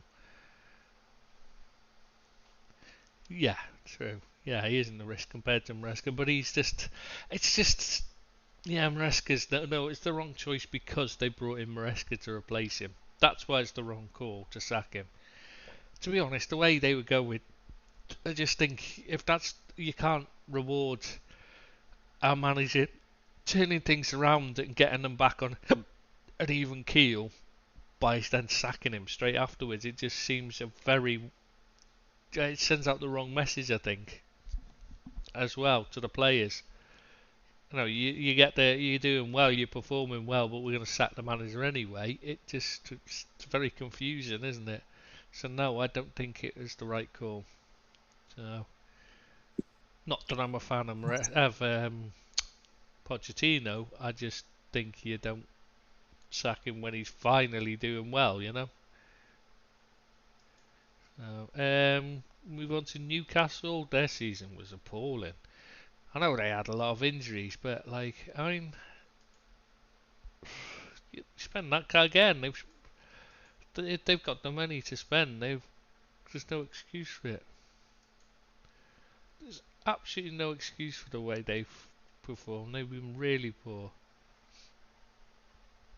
To end up in the position they've ended up in, to be behind someone, to be behind Villa and Spurs and Chelsea, there's no excuse for it. They've got to say their performance has been really poor, and I'm surprised there's not been more talk about Howe being sacked. In fact, I don't understand how he's still got a job, to be honest, after that disastrous season. Because it just seems like he's reverted to Howe's usual level rather than being. He's dragged Newcastle down, I think, finally. It's a shame because he'd done so well to begin with, but now he's back to being Howe, and it's not good. So, yeah, they should have been a lot better. Who's next? Newcastle, and then Newcastle just done. Man United. Oof. How do you judge their season? They won the FA Cup and they beat their biggest, their big city rivals. It's good, but 8th in the league, -1 goal difference as well. I mean, that's a disaster. And I know, again, like Newcastle, they're covered in, they had trouble with injuries, but you can't use that as an excuse to come that low down. And not when the way Chelsea had started the season and Spurs being Spurs, you just can't use it as an excuse to be behind them. So it's a mixed season, I think. I think you've got to say mixed rather than bad or good. It's just, but it'll go down in history as they've won a trophy. So in that respect, it's a good season. So just a performance. I'm back there. Hey, fuck for that. It's really hard trying to think of things Now to say. I will sum it up with what Ten Hag said. Cheers. If they keep me, fine. If they don't keep me, I go somewhere else and win some trophies. Do you think that's what he'll do? No, that's what he basically. I'm paraphrasing it, but that is what he said. Yeah. Whether they keep me here or I go somewhere else, I win trophies. Do you think he will go? I think it's becoming harder to sack him because that result has. It was already an undecided fan base. That result has made it still undecided, but slightly more to us. Let's give him one more season under the new regime. And I myself fall under the category of let's give him one more season under the new regime. Partly because I'm not that inspired by the options that are being talked about. Maybe they're just waiting to see if Southgate's available after the Euros. Piss off. I think that's the nice Ratcliffe's man. Perfect. Maybe they can make a Brexit united. But then again, he himself is not really a British, is it? Company is not in England. No, or it's, Britain. Doesn't especially live in Britain. no. Ratcliffe You fake ass Brit. campaigned for Brexit, and then as soon as it happened, he moved his company out of the country and himself. Yeah, he Just campaigned for scum. Brexit and then he's like, I'ma Yeah, take the exit. yeah, scum. The man's he's just a hypocritical prick, and I can't believe that he's so lauded as a nice guy and a good guy and stuff. He's not. His company's a piece of shit, and he's no better. He's proven that by his actions. You don't campaign for something and then as soon as it happens you go run away, do you? If you wanted it so bad, you thought it was so fucking good, stand by, stay there and suffer the consequences like everyone else had to. Not that it really matters to me because I don't live in the country anyway, and I wasn't there. So, but it's just I just don't like the attitude of people like him who. Uh, anyway, so yeah, but do you think Ten Hag will go? That's the big question. Just yes or no. I think he will go. Right. Okay. I think he will get the sack. I think part of the reason it's taken a little bit longer is because, like I said before, and with everything that concerns United, having European football and not having European football is two completely different financial beasts. Eighth and losing the final, he was probably not gonna get much of a compensation back when he got Ah, the right. sack. Now his compensation package is gonna be a bit higher, maybe a couple of more millions. But everything has to be taken into consideration, doesn't it? When you're balancing the account. That's true. I hadn't thought about that. Financial. I think the financial repercussions are also something that is being considered and rightfully so. I think you should take the finances into consideration as well because as supporters we tend to say, "Oh, it's not my money. I don't care how much this guy is paid. I don't care how much we spend on this particular player." But ultimately, it's a finite budget. You cannot spend a billion every season, can you? Even Chelsea can't.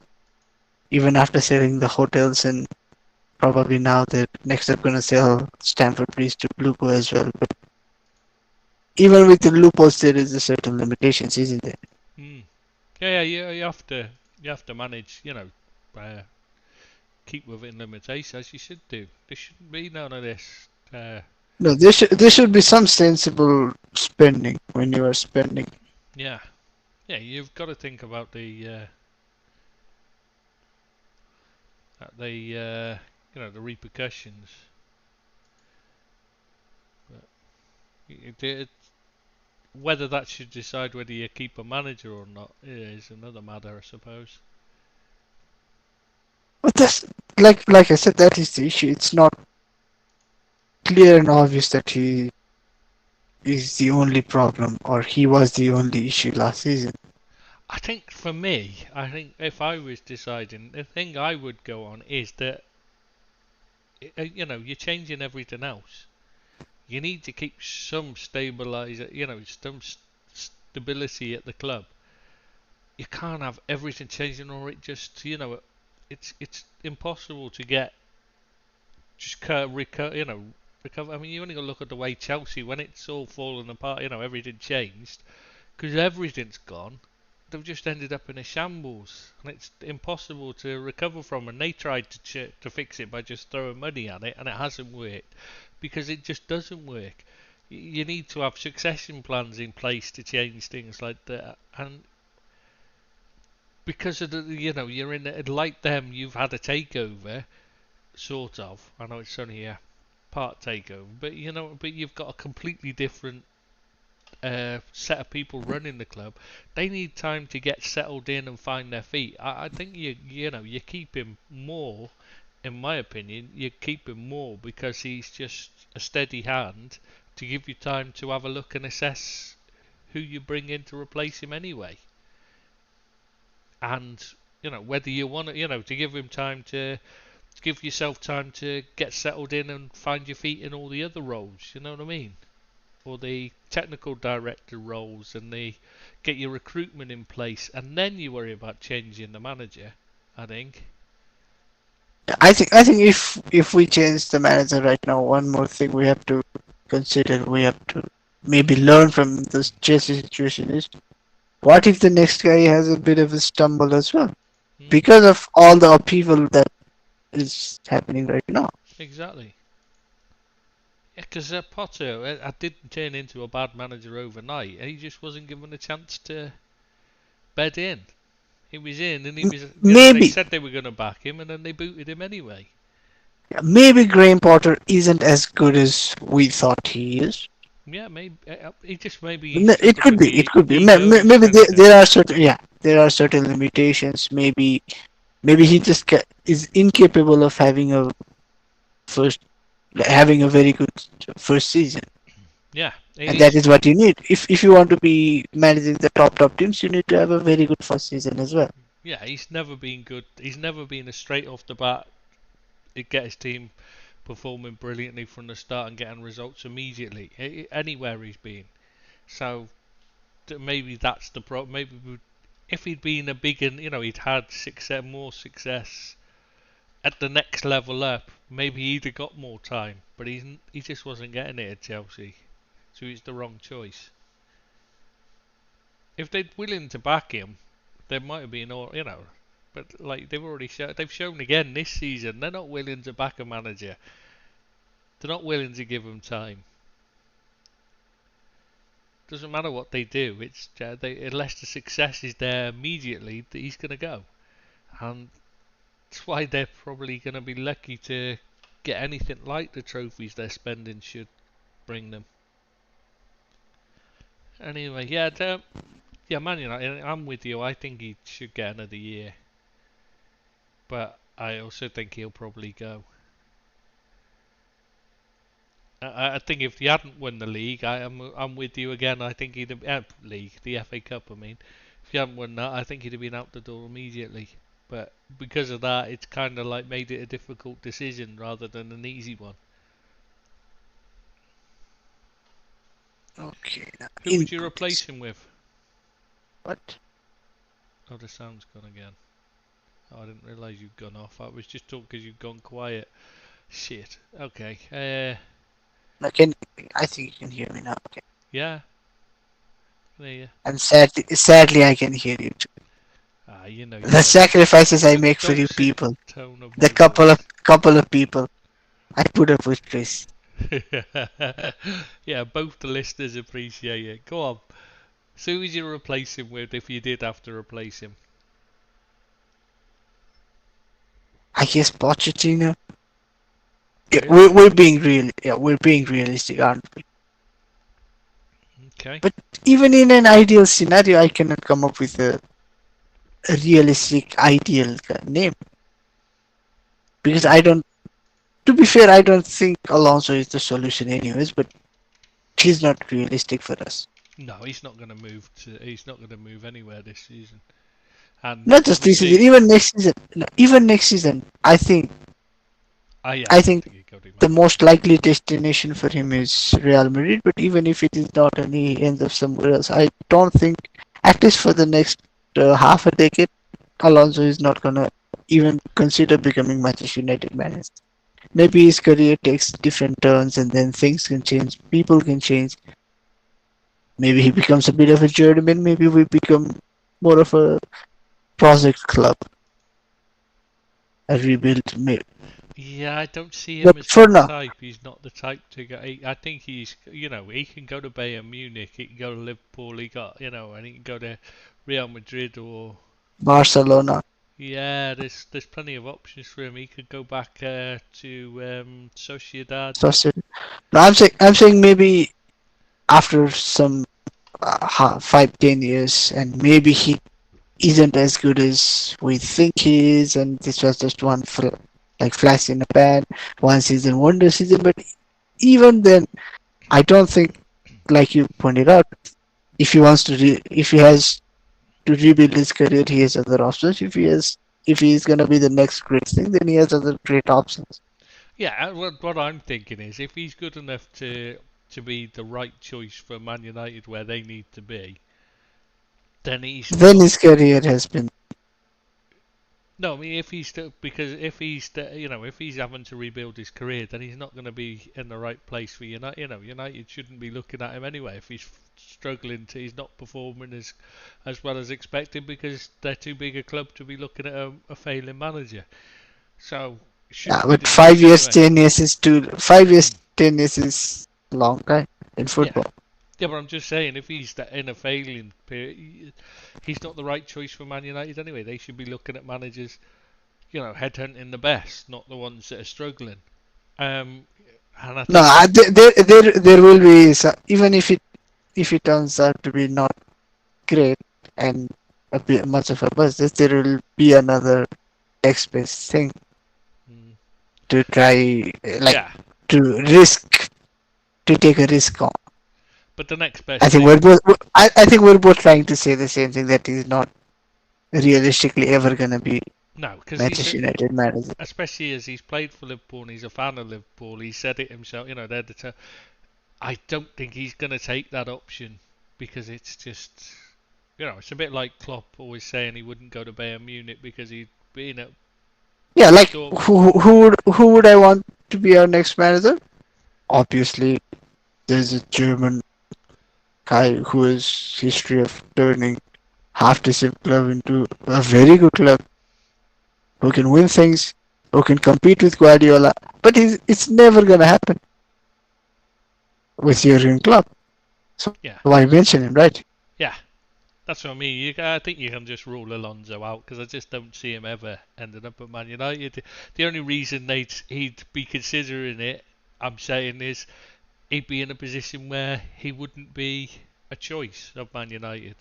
Or shouldn't be. If he's in that But position where he I think it's shouldn't be gonna be. United, you just forget him anyway because he's not doing well enough to deserve the chance. I think with Alonso, it's gonna be either he's good enough a manager that he'll have as good or better options than us, Yeah, or he's not as good a manager, so we will have as good or better options exactly. than him. That's what I was trying to say. Yeah, and I think for There me, just is no middle. I don't see a middle ground for the scenario. no. Maybe if he ends up at Manchester, it could be Manchester City, but I don't think Manchester United is ever possible. Mm, I think maybe a Ruben Amorim might have been worth a look, but then his whole handling of the West Ham Chelsea situation isn't that great. yeah, and you got to say Leaves a lot to be desired. that's a moment. That's a big red flag there to step away and look elsewhere. The way he acted was appalling, and you don't really want to look at that. I think for me, No, that means I, as a Manchester United supporter, want to see him actually make amends. yeah, Maybe rebuild his reputation. reputation, yeah, He can learn from that whole thing. yeah, He's still a young. Is a player like there are players older than him that are still active. yeah. But you don't want to take him now. That's the thing. Yeah, not now. Yeah, and the other one, So like I think the only real option that was about, and I think you've missed out was Thiago Motta who gone to Juventus, so you've missed out on him. I think he was the only real other standout option for this summer, and I think that's the problem you've got now. Is if you sack Ten Hag now, who the fuck are you gonna get? yeah, like the So replacement, is that person gonna be an upgrade on Ten Hag? there just isn't any, there just isn't any standout options, is there?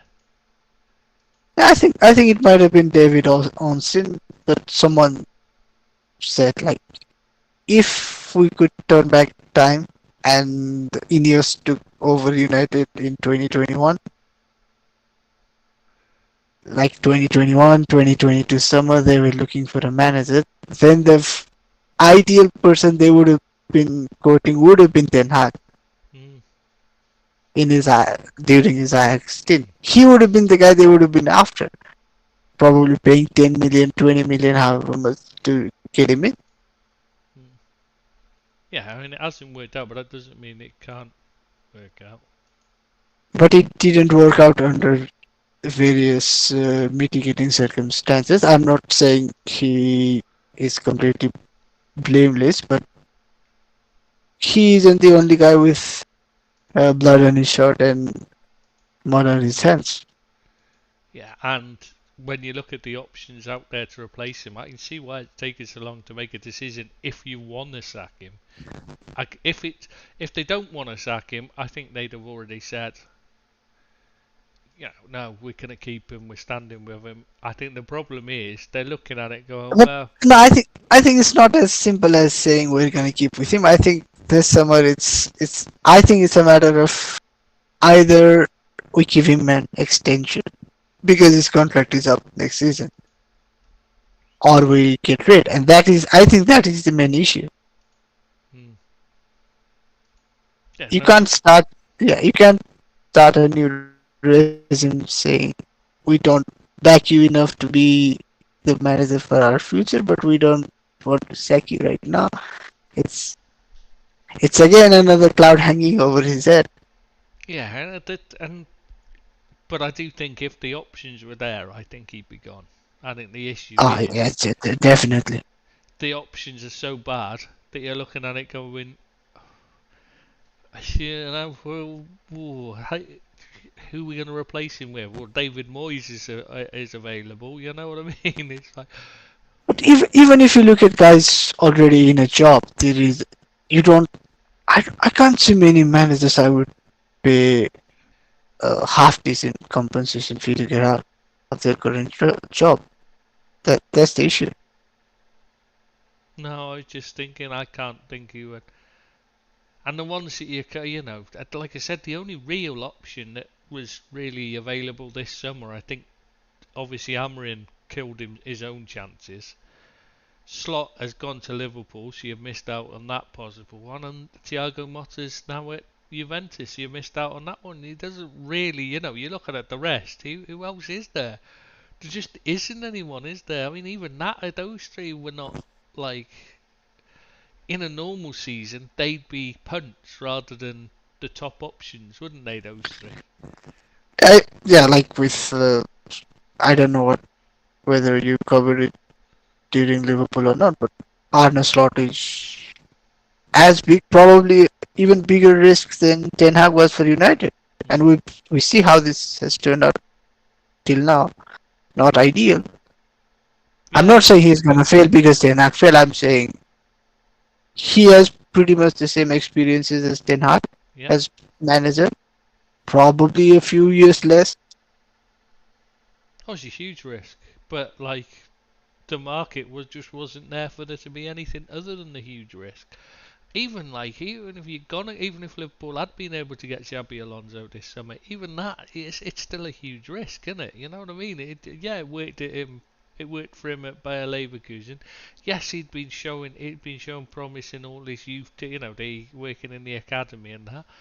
But that doesn't mean it's going to translate to Liverpool. Winning with Liverpool, does it? And there just wasn't the market out there. There wasn't the great options, and that's the thing that faces Manchester United now is that there just isn't the options there to replace Ten Hag. I mean, who have you got? Yeah, Southgate. the only guy who's in a job that I might look at is Simone Inzaghi, and his style of football is Yeah, like something that can compete with Conte and Mourinho. yeah. I It's I not personally think watchable, is it's it? no, I personally think it's between Mourinho and Conte, right between. Yeah. You move from Mourinho to Inzaghi and then reach Conte. I'm with you on that. I mean, the only other one who's actually impressed at any point this last season, the only other one that is still too young. I mean, you've got Glasner. That's it. That's the only other one that's really impressed, isn't it? Oh no, Iriola at Bournemouth But turning it need around. like Different ace. I will be honest. I'd rather take Glasner than Iraola because Iraola is even less experienced than Slot. Mm. Yeah, again, what I'm saying that this is what your options are, though. This is how bad 24 it's gotten. months, like two full seasons as a like first team manager, head coach for however we don't like Mm. two full campaigns for Iraola, is it? At Bournemouth. No, one at Bournemouth and one at Vallecano, was it? Didn't he take over, like, didn't he have a full season the season before as well at Bournemouth? No, this is his first season. Is it? It was Gary O'Neill last season. Yes, you're right, Yeah, yes. Gary O'Neill Yes. got sacked. I forgot, He's yes. actually he might actually be the That is another one that we haven't be mentioned the other yet. guy that you could fancy. Again, too But soon. if not just too soon, if he gets appointed as manager, he's like there is nothing more certain than he's gonna fail because the support is gonna be completely against him. Mm. That's why I was saying when we were talking about, I was saying you've got to be throwing names like Michael Carrick in the ring. Not because I think he's playing decent football, he's doing He just okay, signed he's a turned contract. things around. Yeah, Thank you. Yeah, he just signed a contract extension. Thank you for making sure of that. yeah, The but I mean, moment you touted him for jobs, but I mean, they're gonna get promoted next season. Anyways, I think they're gonna yeah, get promoted. should do. He's done a decent job there. He's turned them around when they hit the rocks. You know what I mean? But again, he just doesn't seem ready. It's a punt again. Yeah, that's what you're looking at. And if you're having a punt and everything else if everything else is destabilised at the club, then you really don't want to be taking a punt on a manager as well. You're better off just staying with what you've got and sorting out the top and hanging on to Ten Hag. And then you can reconsider Maybe, your options. His contract's up at the end of next season anyway, isn't it? yeah. Maybe, Yeah, maybe so if the setup was already there, they had like six yeah. months, maybe a season under the feet, working together as well. It's that is something else we need to consider as a club as well. These guys were working the roles they are supposed to work, but with different people. Mm, Ashford has probably never worked with Wilcox and definitely never worked with Barada. mm. So they need to get to know each other and get to establish a work relationship, and it takes time. So you've got to say, on balance, it doesn't make sense to sack him right now and replace him. Yeah, I think you have to say it can't get any worse. Ooh, we could, We pro- no we we could look at Chelsea and say it could yeah, get maybe four more places worse. yeah. And I know Chelsea finished sixth this season, but that wasn't on the back of like the immediate changes, was it? That was season later, and even then they've only recovered to sixth after an absolute disastrous start. So, and £1 billion spent. Yeah, you've got to say it'd be crazy to change him after that right now. Just let it settle down and see how it goes, and then you can have a look round and see what options come up over the season, can't you? See who How gives you a how do boost. you as a club how do you react if let's say we finish seventh or eighth again next season? We let's say we change manager to Pochettino or Tuchel, two of Mm, the more established guys' name. yeah, What if we again finish seventh or eighth? and you've got to change him again because you've already established that that's not Yeah, good enough. that's the standard you've established, Yeah, mm, and maybe that finish isn't gonna reflect their true abilities as manager, their suitability. Maybe it's just like everything going bad all at the same time. yeah, yeah. You need to give a manager time. I mean, anyway, it could be worse. Could be Southgate. Whenever you think that's the thing, isn't it? If you change, it could well be Southgate. So you may as well just stick. That's the ultimate panic, isn't it? Is that they turn to Southgate. So, should we move on to West Ham in ninth? I didn't realize they were ninth. Yeah, and I how they were abysmal. is it a good thing? for a Man United supporter to bring this up, but I remember a certain English slash Jamaican striker saying they Yeah, were going to finish above Liverpool. yeah, he People, did. people need to really, yeah, people need to really think before they give out opinions in podcasts, like claiming some Luckily, we don't give current any Barca, opinion. We yeah, never give out yeah, opinions, Sam. claiming some current Barca manager was the best coach at the World Cup. I wonder how his team fared in that competition. Oh, yeah, yeah, Mr. Hansi Flick. yeah. You did like, you really like him as well, don't you, Hansi Flick? Be interested to see how he gets on at Barcelona, because that was a disaster. I don't think him getting success is gonna be good for me, and him becoming like him failing is gonna be even worse for me. Yeah. I cannot win in this scenario. No, no, that's true. But this West Ham thing, I mean, Antonio obviously has made a complete arse of himself by saying that. But to be fair to him, the team they've got was far better than ninth. You know, the way they've got, you know, the team they built there should have been doing a lot better. Should have been pushing up there. It's good enough to compete with Aston Villa. And if Aston Villa, and okay, Aston Villa overachieved by coming fourth, but still, you've got to say West Ham completely underperformed under Moyes. They were just, I mean, they were just awful, so defensive. He's got an attacking team there, and he just held them back. Yeah, But you have to wonder if you could not finish above the worst ever Premier League side put out by Manchester United. Then where do you try to improve now? and they're 8 points behind United as well. That's the thing. It wasn't like it was even close. No, they weren't like they were chasing you down or anything. They were miles behind you, and they were so bad. And it was the tactics. It is all the tactics. You watch them and you just think this got, you know, Kudus, etc. They Bowen and that. They've got a good attacking squad there, but he's got them sat in their own half and not letting them go and attack teams. You know, it's all about trying to defend, and the defence was horrible. I mean, Zuma looks like he's 85 years old. He moves like an old man. And it cost them so much. And he was living off the back of the Conference League win, which apparently was they were, you know, the media were trying to make out like he'd won the Champions League rather than the Conference League. The way they were talking about it, it's the only thing he's ever won, and there's good reason why. That's the only thing he's ever won. It's apart from, I didn't he win a Community Shield with you? Is that right? Uh,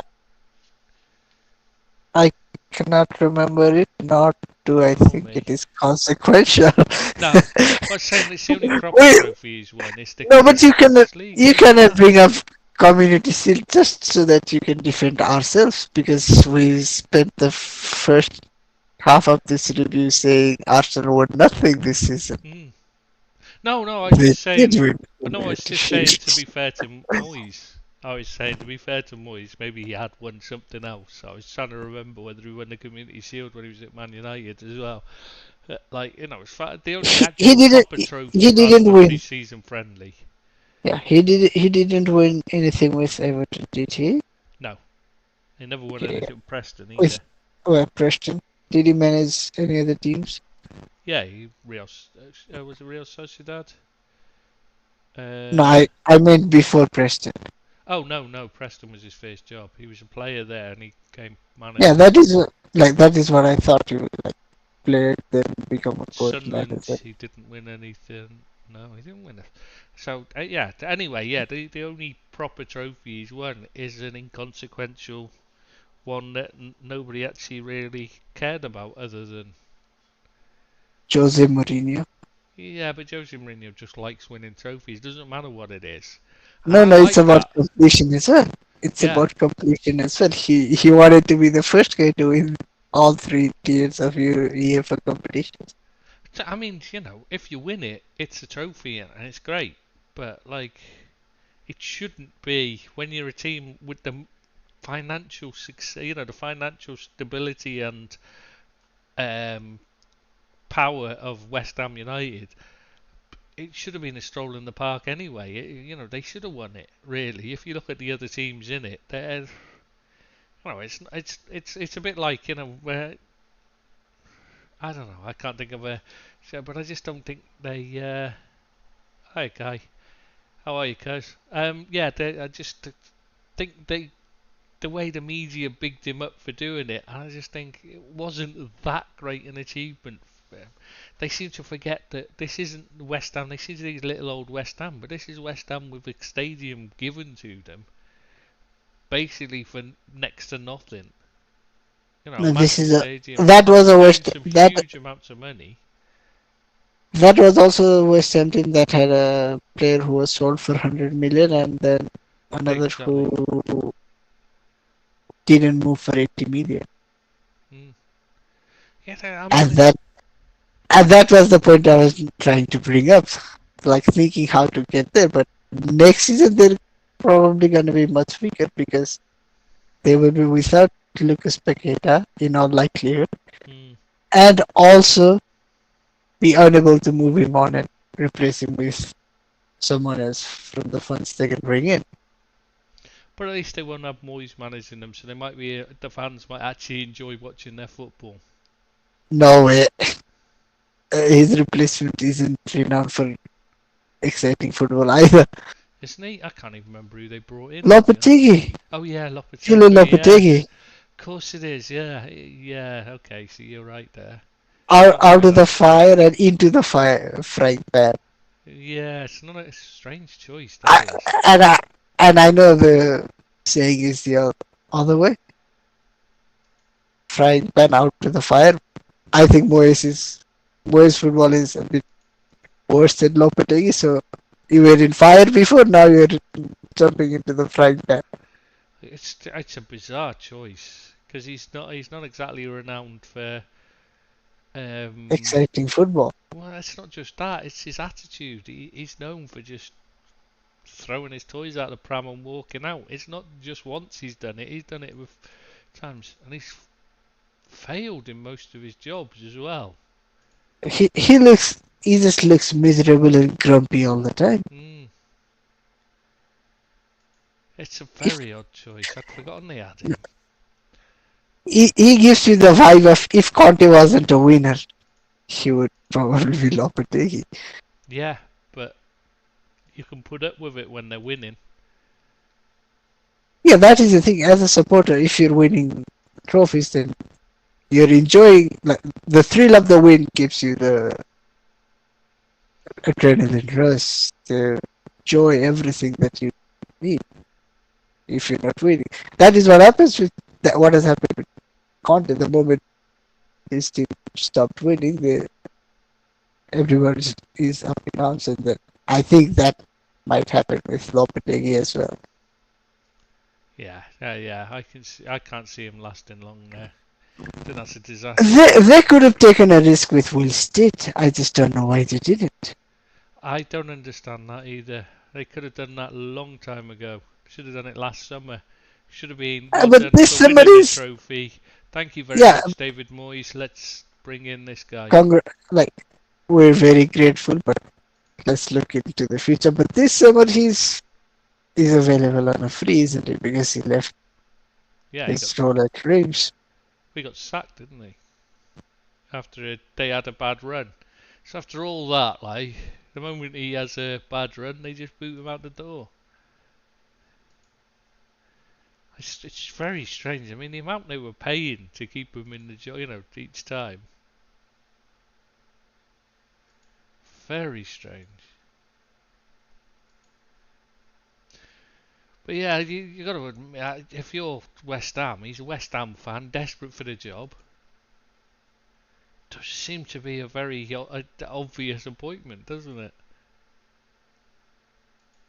I don't understand that one. Have you gone again? Is that why you've gone quiet? Or you just gone quiet because you're a pain in the ass? It's hard to know. I don't know what else can I say. Alright, okay. Should we just move on to Palace then? Yeah, After started the season with Roy Hodgson, didn't they? yeah, it actually finally Roy Yeah, it Hodgson's just just went. It just went, didn't it, for him? I don't know how else to put it. uh, poor grandpa is too old now. Yeah, I think it is. I think his age just caught up with him. Couldn't do it any longer. Even like the stadium Santiago Bernabeu has needed renovation, and that stadium is younger than Roy Hodgson. That's an astonishing stat. That's a stat that actually says something, isn't it? You know what I mean? That's a stat. Not that it actually means anything, but it does say something, doesn't it, about how old he is, and that he was still going. It's no wonder he's had to retire, you know, and his time had come. I mean, they couldn't keep going the way they were under him anyway. The football was appalling. You know, it's a shame because he's had such a good run there, but time had come. And Glasner, there's pretty, you know, you can't argue with what he's done, can you? Yeah, he's had a very good start to his stint I think as it's. Crystal Palace manager. He's I think they've got the most three in the important England thing for squad, them haven't is they? Sorry, sorry. I just asked. Sorry, I just saw somebody asked how many players Palace have in the England squad. I think it's three, isn't it? Wharton, Eze, and Guayi, isn't it?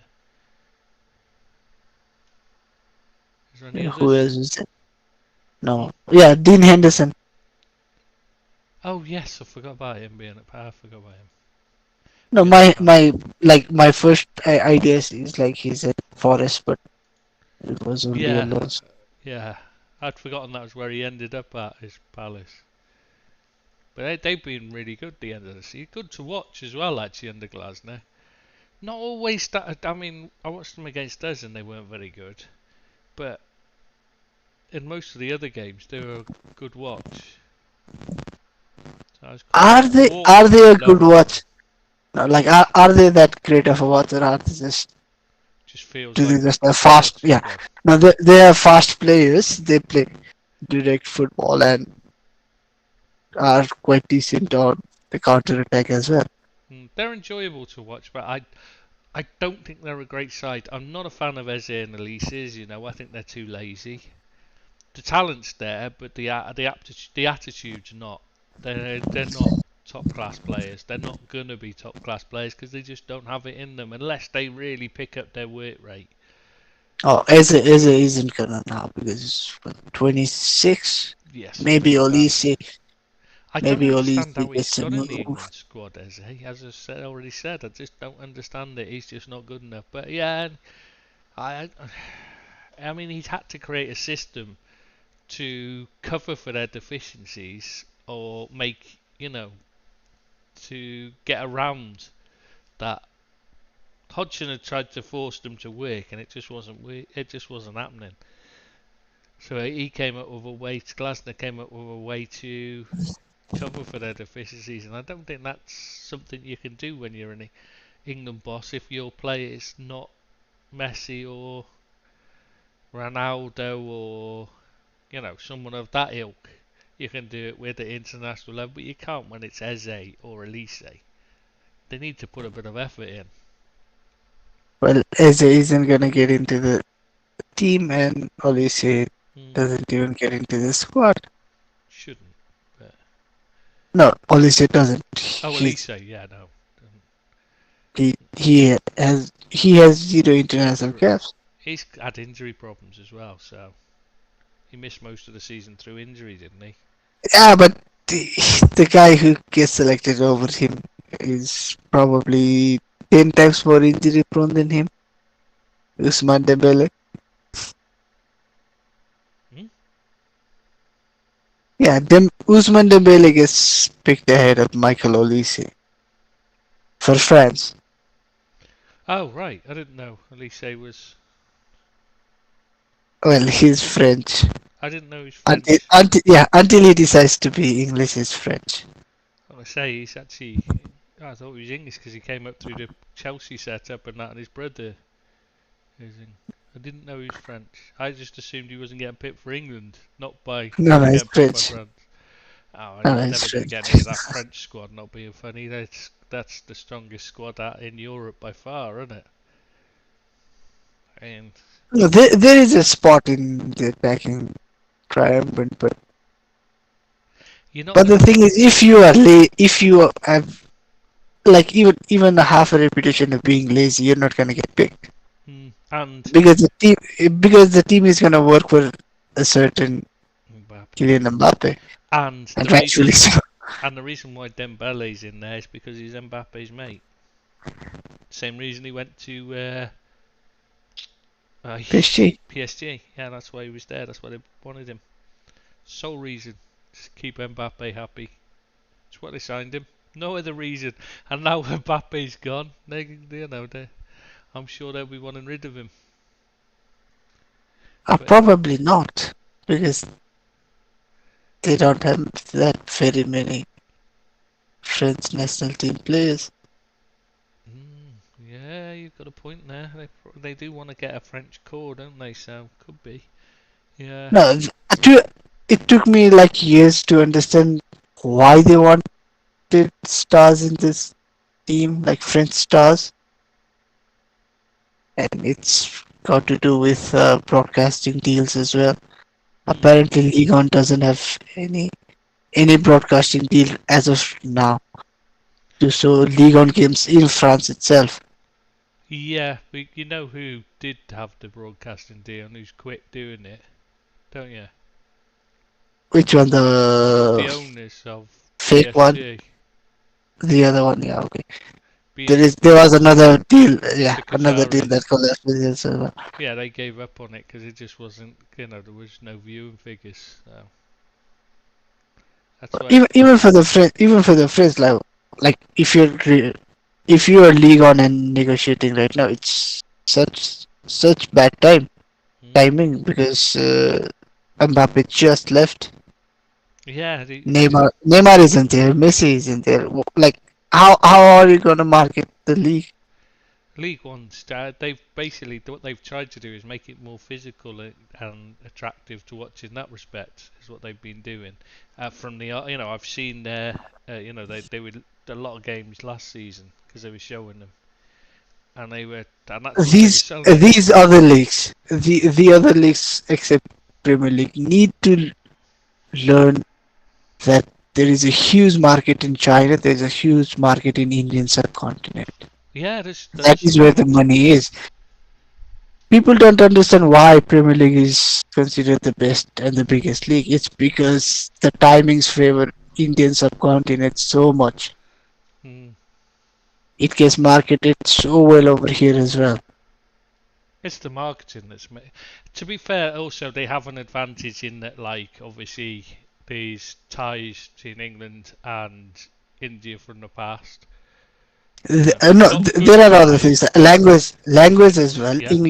yeah, that's what I English mean. is much more understood than French, Yeah, Spanish, Italian, well, that's what I mean. etc. It's the past ties help that, and And also the weather actually. hmm, The weather. weather as well, because it is colder in England, you can have 12 o'clock games, 3 o'clock games. During some months of the season, it's a pain in the ass to have games at 9 p.m. Hmm. in the evening, in the night, let alone a 12 o'clock game. Well, the other one is No, you won't get the supporters into the stadium. That affects the viewing experience as well. the other thing. No, I was just gonna say the other reason why the English league is so successful though is because it's the first, the oldest, so it's got a certain cachet from being the oldest. You know what I mean? It's like the FA Cup. There's a reason why it's the the most well known, the one that's most watched around the world of all the domestic cup competitions. It's not because it's better than the rest in reality. It's because it's the first. You know what I mean? So that gives it that little something extra. and because they've marketed it I, well, they've kept I it. was gonna say FA Cup has lost a lot of its shine and doesn't get Yeah, much news and traction anymore. But no, I fully agree. then The again, FA Cup has lost it, but I'm saying that's the reason why of all domestic cup competitions, though none of the other domestic cup competitions get televised around the world like that does. I was just gonna say, but then again, FA Cup is the only domestic cup that gets shown over here. Yeah, because it's the only one that actually matters anymore because it's the first and it's the oldest and everyone knows it and it's keeping it alive because of that, and that's why we need to get it. You're right about them needing to give it a Champions League place for the winner because it matters, and you have to protect They said this. also even for the FA, you have to think of it like this. They sell the rights differently, right? The Premier League is sold differently, FA Cup Mm. differently. If there is a Champions League spot hanging there, the teams take it more seriously. The prestige is higher. You can again get more money from the broadcasters as well. Exactly. Whether the first place team gets the Champions League spot or not is not gonna affect Premier League's marketability. No, I just don't understand the thought process in giving it the full place over over the FA Cup winners. I really don't understand the thought process behind it in any league. Just it doesn't make any sense. But I think you're right. I think we're going to have to do the bottom half teams next week, and hopefully Billy will be back by then, so he can talk about Everton, can't he? So it'd be nice to get Everton his and the take. other teams competing against Everton. Yeah, exactly. He's got it's a bit more. He's got a bit more passion for how the bottom half of the table matter. It matters more to him because obviously his team was involved in there, and that. So I think you should give him the chance to talk about it, shouldn't we? And leave it till next week. Definitely. Just Yeah. before we go, I will name you the competition. Try to tell me who the winning club is. Okay. FA Cup. This season you're talking about Yeah, this season. Manchester United, Premier League, Manchester City, League Cup, Liverpool. Copa del Rey.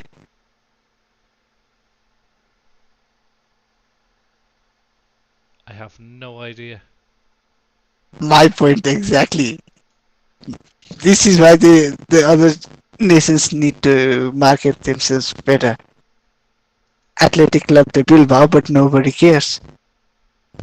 Obviously, I It's a didn't. much bigger I look. did It's know a much that. bigger story. I Yeah, watched it. you know that. We know that. We discussed about it many times. We like the celebration footage from that is way grander than anything Manchester City have ever done. Yeah, I can't Imagine believe. how much more like fanfare there would be if it was marketed better. Oh yeah, it should be. I mean, that's some major trophy for Athletic. It took me 24 hours to realize that the TFP Pokal final was played the same day as FA Cup. Oh, I did. I knew that. That's why I only watched the second half of the Man City game. But that news got lost in the shuffle because it doesn't get marketed as well. It doesn't get shown over Do you know how I knew? foreign territories. How? Because it showed up in the. I get a list. The app just gives me a list. The Satanta Sports one I've been using here. Just literally gives you a list of what games, and you have to scroll along. It goes on time. So if they kick off earlier, that's the one that shows up first. That's the only reason. And because I'm so out of because it's such a different time zone, it's so confusing. Kind of keep track of the times that things are on. So you're basically reliant on looking at this app and saying, "Ah, right, it's about to kick off in an hour." So you got an hour, you know what I mean? And that's how I do it. You can't keep track of where it is with that 8 hour time, 7, 8 hour time difference, depending on what time of year it is. It's so confusing. You know what I mean? You figure it out in your head, but then you see it written down, and it will say at 3 o'clock kick off, and it's like you have to convert it in your head, but then you'll see it again as 3 o'clock, and that's, it's throwing you out all the time because it's constantly telling you it's 3 o'clock when it's not. It's 10 or 11 o'clock here. You know what I mean? And you have to try and remember that each time. But obviously, each time you look at like the widget, for example, when we have the list of the live chats, and it'll have the time on them, doesn't it? And that's constantly telling me the time it's going to be in English time, and it's so difficult to keep track of where you are, you know what I mean? I So, hear you. I hear you. For completion's sake, do you remember who won Coppa Italia? oh, again, I saw A most of the man, game, but a manager got sacked because of his outburst during the final days and after the win. jeez, I, do you know what? I can't remember what I did see. Juventus. Yes, because that was Saturday. Juventus won a domestic trophy and it didn't make much noise. No, it's just, I mean, the Italian league's a disaster at the moment, isn't it? So, How the mighty have fallen is exactly how you can sum up mm, Serie A. that's their own fault. They allowed corruption to overtake it. That's what's gone wrong there. If when it's corrupt, people don't want to watch it. It's like cycling. It was great until people realised, until people actually realised that, like, all the accusations against Lance Armstrong were actually true. The minute that happened, Yeah, the minute that happened, cycling stopped being shown here. Like Tour de France. Let's not even say cycling. Just mostly Tour de France. yeah, pretty much is. Doesn't get Tour de shown here. France was about all it was, but yeah, it's that was with the Serie A, because suddenly you're like, well, it's like watching wrestling, isn't it? It's fake. It stops being reported as a sport, really, doesn't it? When you don't know if it's genuine results or not. It's hard to keep any passion for a team when they're cheating, isn't it? So it's such a shame. Because I grew up in the days when Sunday afternoons were Football Italia, and you obviously wouldn't remember it because, like, even if you were at the same age as me, you wouldn't know it because you were in a totally different country and they wouldn't have got it on TV there. Like, No, James Richardson's a legend I because think of there was his. probably no. I think there was probably a time and period when no, there were not. TVs weren't that much prominent back then. Hmm. No, I think you're right. There's probably never been a time when Australia was the most shown football competition here. Yeah, before the Premier League, you didn't really have football on TV much in the UK. I think So even Sunday here, afternoon Serie A was it. Really, FA I Cup think games were the only ones shown. I think even here it was probably La Liga and Premier League that Mm, got a lot of TV time to begin with. Probably because I think Football Italia died within the 1990s. mm. Yeah, it was Like the like 1990s. yeah, The 2000. I crazy. like my knowledge says like the beginning of 2000 was when Premier League really took off Mm. as a marketing beast. Yeah, no, Uh, my understanding is like as a global marketing beast. I think 2000s was when Premier League really took off, mm, and for better or worse, I think Cristiano Ronaldo Rooney era was when it really became like solidified as number one. mm.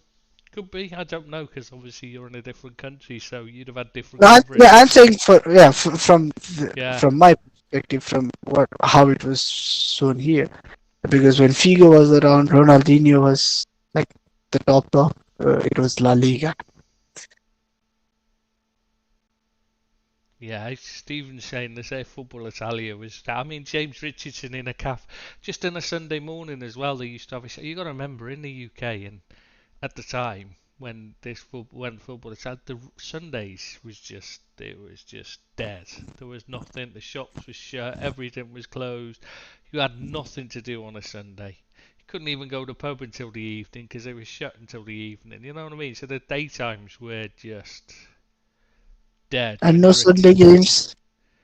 Well, they weren't shown on TV because there wasn't TV Ah, coverage. This is the only thing that was showing football. And this is when this is what it was in. It must have been the late 80s, early 90s, and I think that's what inspired. Sky saw this was on Channel 4 as well. It's a minor channel. It wasn't even like it was a big channel, but like football fans of the right age will all remember Football Italia because it was what sparked the football for me. I think it's what sparked Sky into taking, when the Premier League into investing heavily and coming up with a Premier, and the Premier League becoming what it became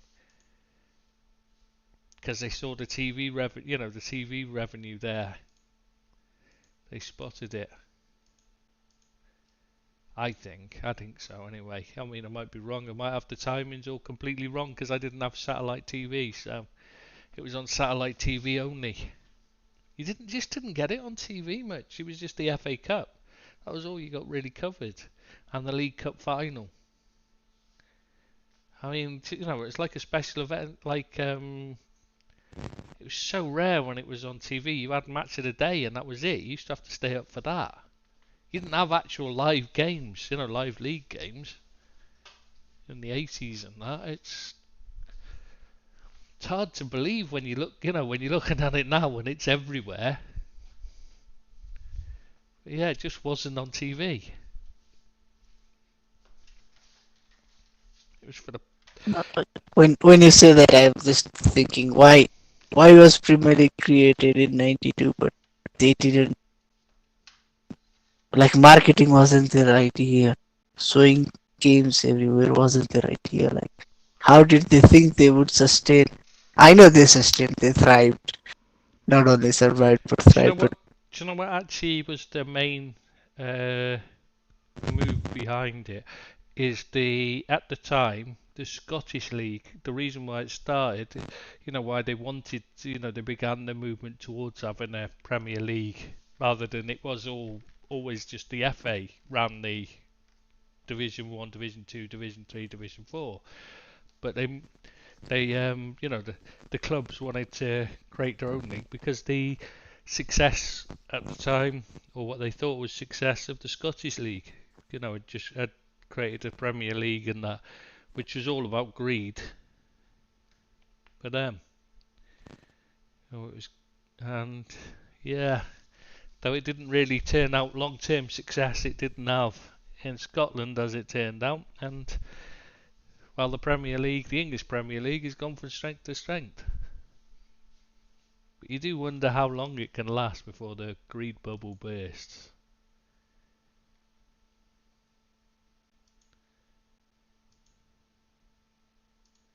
maybe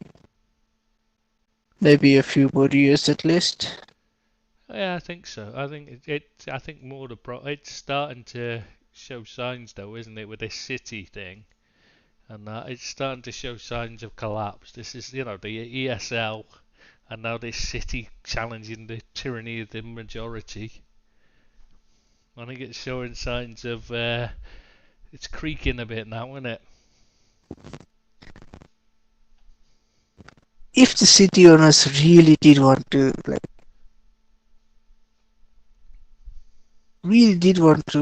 take some action, some revenge, maybe give the middle finger up to Premier League, they can financially start a Super League if they wanted to. Oh yeah, Just easily.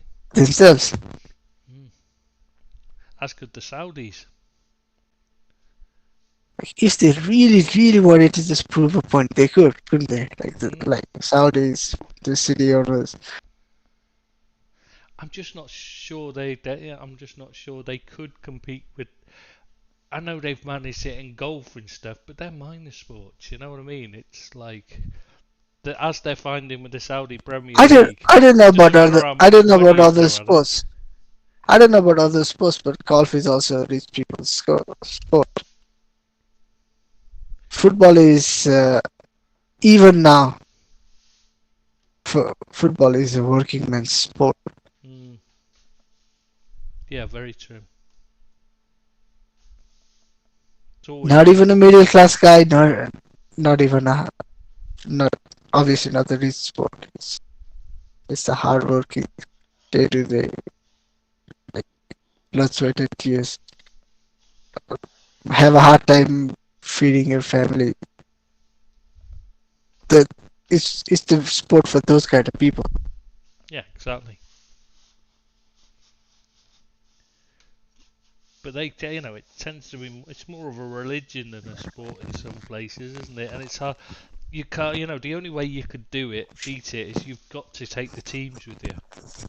The way the ESL was trying to do. You've got to take the big clubs, but you also got to get the backing of the Yeah, but that is fans. what I'm saying.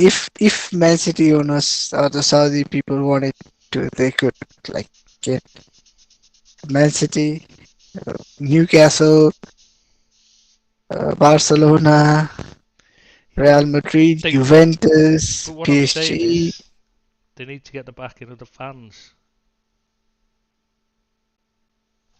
The Spanish clubs will get the fans.